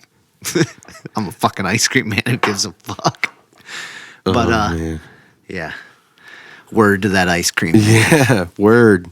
Ice cream man, this one's for you. Yeah.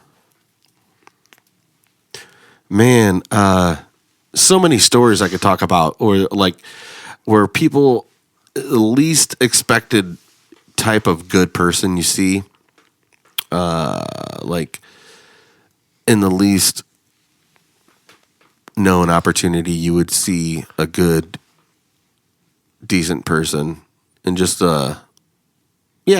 many stories I could talk about. There's one that was a kind of creepy story the entire time, and I knew it validated because somebody I was friends with, I can't remember any names, but regardless, said that was my dad, and it was a guy that helped me get a tire put on my car, or change my tire, helped me fix my flat, somehow got me back on the road, but there was a lot of time spent in the back of his van just waiting, figuring it out. And I'm like, what am I doing? Am I really letting somebody just do this? Is this happening? Oh, while they were... Yeah, so I'm like, so this is happening. I'm in the back of somebody's van. I could be just kidnapped right now. What am I doing? I was like young. I was like 17 or something. But I'm like, oh yeah, I guess I'll let him fix. And everything was fine. And he helped me out. And then it turned out to be a friend of mine's dad. He just does that. He helps people out, and he's just like... He's just one of those guys. One of those guys. He just goes around, and I'm like, damn, that's fucking awesome. I know, man. And you have to have faith in people, you know? And it do. sucks because when you have the media and stuff that you watch, like it's hitchhiking easy to be sucks. cynical, man. Yeah. It's easy as fuck. Hitchhiking sucks nowadays. Yeah. But yeah, now you got Uber and Lyft, but But even I'm just saying, like, yeah, people Cynicism. get afraid more. The older I get, the more afraid I get about things. I used to jump on trains when they stopped and then be on the top when they started back up and then they interlock again. You're like, oh shit, hold on. Yeah. And then jumping off at the last minute before it gets too fast. Yeah. Dude, I only had one when retarded. I lived, shout out Josh Johnson, Gary Bookshar. When I lived over here on Adams Street or Jackson Street, Hit 2 hours almost. 2 hours. we lived right by the train tracks. I had a good couple of years of dealing with that. Right. Fucking stopped trains, getting in them, seeing what the boxes were going on in there. Trains, well, it's moving. We got to get out of here. Yeah, same deal. But you had it right there on the fucking on the deal by the trailer park there. Yeah. It's right. It's right Right in my there. view outside And my they window, stopped man. They stopped a lot. Really crazy. There are plenty of times I'm coming home when I see those fucking red lights from down the road, and I'm like, motherfucker! I can't even get to my house.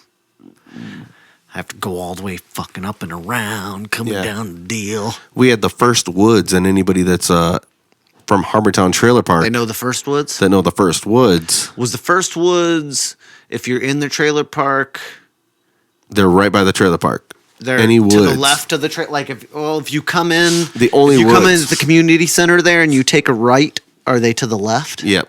Gotcha. I know those woods. Yeah, it's My brothers also grew up there before they went to Levitt Homes. 58. and they were big when you're a kid. They're pretty big, you Right. know.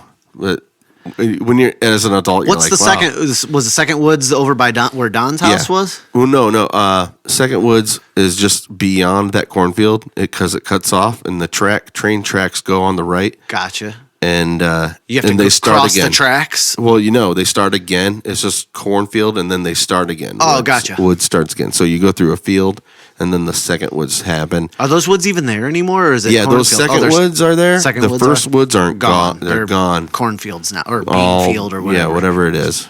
And so they gained some yardage on that field.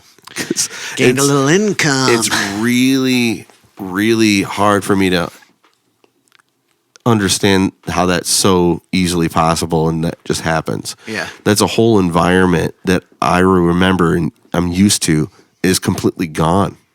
That like the entire woods. Like they had like bike tracks and I remember we built forts and it's like the coolest dude and it was so thick for us kids.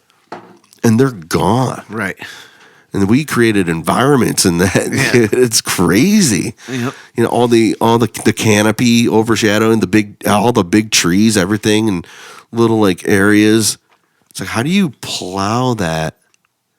I mean, that's fine and dandy. That's just how easy it is. It's just like Right. bam. It's like, damn, that's insane. Well, let's just get this out of the way. Yeah.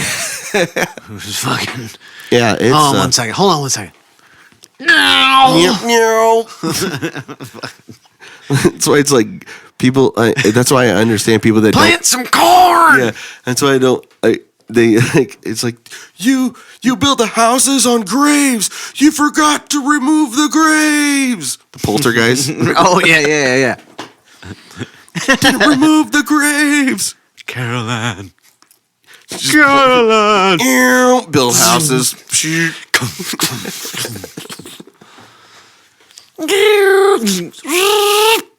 And a really pissed off dead Indian right underneath you. Dude, that's Merca, man. Merca. Going to be haunted by Indians. That's what they all are. Ghosts. Indians. Yep. Pissed off Indians. They dress up as little girls in Victorian outfits. Yep. Christ. All right. But yeah, man, what do you think, man? I think I want to take a piss, but can I do like a little thing at the end about checking out shit? Yeah, absolutely. I just want to piss real quick. Yeah. I have a lot to work with. Yeah, there's a lot of. I'm sure you cut a lot out of whatever. I'll do something. Deal.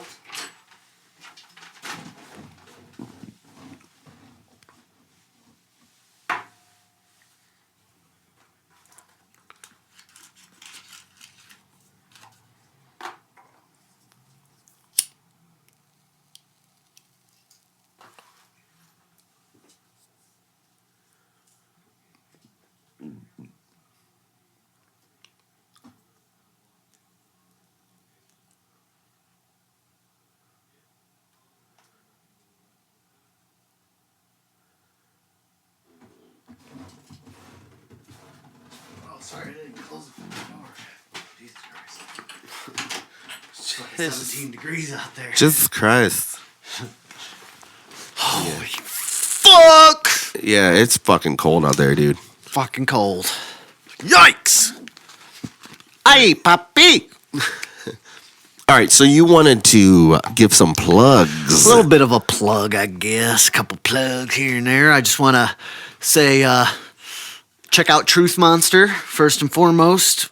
Fucking 3 albums on Spotify. Newest one just came out in the last year. I think it's pretty cool. Hope you do too. Another thing coming up, I am putting a website together currently. It's not ready to go yet, but fiberaudio.com. Going to be a mixing and mastering site. Anybody who needs their music, if you record your own music and it's pretty much in the hands of the artist anymore. If you record your music, you need it mixed, you need it mastered. I'm your guy. Super low rates because I'm that fucking guy that's just starting up anyways. Hopefully you don't blow me up and then your rates get jacked. Just jacked. Fiberaudio.com coming.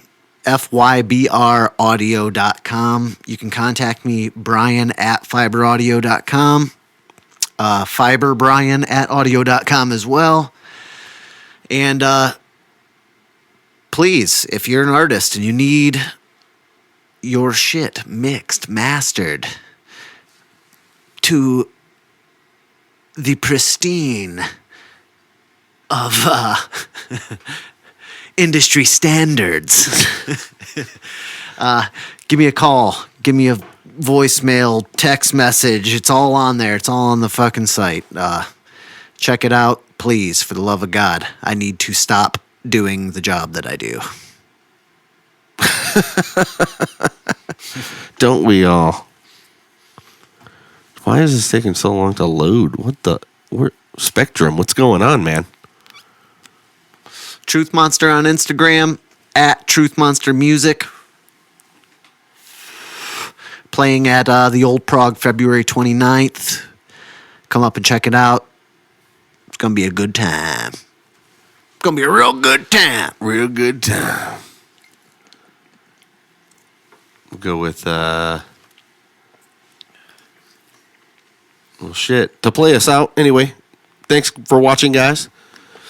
If you're watching, like we said, you got to type boobies with a IES, and underneath that, you got to type Trump blood. Trump blood.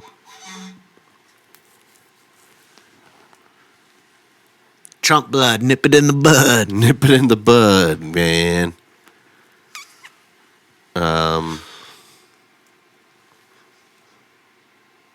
Oh yeah, now it loaded. Jesus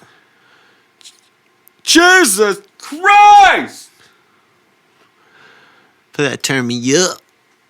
Anyway, Turn Me Up by Truth Monster, everybody. Enjoy. Sit back, relax, get yourself a drink. FunBox, baby. I suggest anything smoky.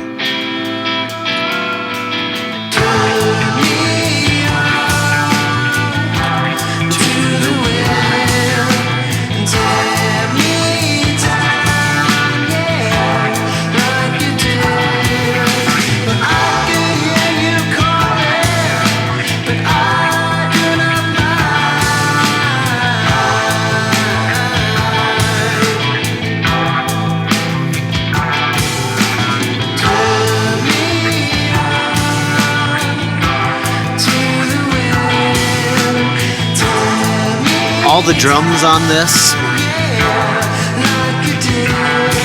I originally I did a drum machine track of the song because we hadn't really done any. It was just an idea. We were just trying to record it, you know. Right. And everybody recorded all their parts to the drum machine, and then I was like, I'll put my drums on it afterwards because I'll have it'll be mapped out because we didn't know the structure of the song at the time. Right. And played my drums to it. It was played so tight, and my kick drum was lagging, and it made it sound worse. So I just cut everything out, left the fucking drum machine in, and just left my overheads playing over top of it, and that's it. It's actually a drum machine playing the majority of the drum parts. Okay, wow. Yeah. It has my overhead track with my cymbals and all that shit, and snare and all that shit, but I tried it fucking over and over and over and over and over, and with the drum machine, everything being so tight, my kick there was like boop, boop, boop, boop, boop, boop. But the snare is your real snare, though. Yeah. I just cut my kick drum out. I was like, I just can't. It's just not happening. I fucking tried it over and over. Right. But that's the coolest thing about this album. I really loved making this album because it was experimental like that. Yeah. It was kind of like, well, let's just serve the purpose of the song. Right. Who gives a shit about the integrity? Or like, who are we worried about integrity? I don't know, because I'm not. Yeah. I don't worry about that shit, man. Especially when I'm recording. Like, I don't care how I got there. I just care that it sounds good. Yeah. Absolutely. That was the only song we did that with on the album, but oh god. There's no wrong way to eat a Reese's. Right. As shown to you by the guy outside of B.Bunn. I looked at the album up close on a YouTube video, and it looks like a bunch of people having sex. What, in the intertwinings? In the intertwinings, yeah. Well, it reminds me of Devil's Advocate when that thing starts and all the people start like molding together. I don't know. Well, the movie like, Devil's Advocate with Al Pacino and God, why Keanu Reeves. But I don't know. I feel like I know I've seen the movie, but I don't know what you're talking about. But yeah, there's a part in the movie where like some mural thing that's like a sculpted mural with a bunch of bodies and then they intertwine, and I don't know. But yeah, it reminds me of that. It was really cool. Like, so I basically made that Truth Monster stamp looking thing in the original colors that we did the first album with, the red and the black and whatever. Changed it up to those other colors, and then I just... Negative? No, it wasn't negative.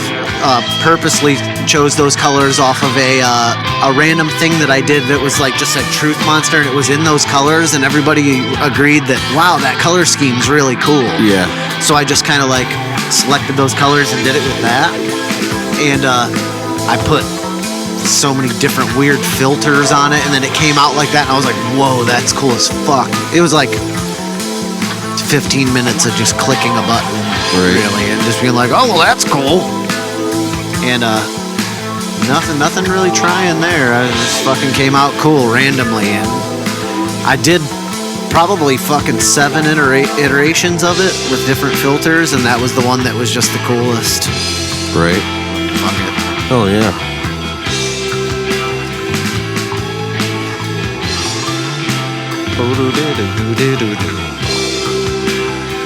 Dave's bass playing on this fucking song. Fucking crazy. Oh yeah. Dude's incredible, man.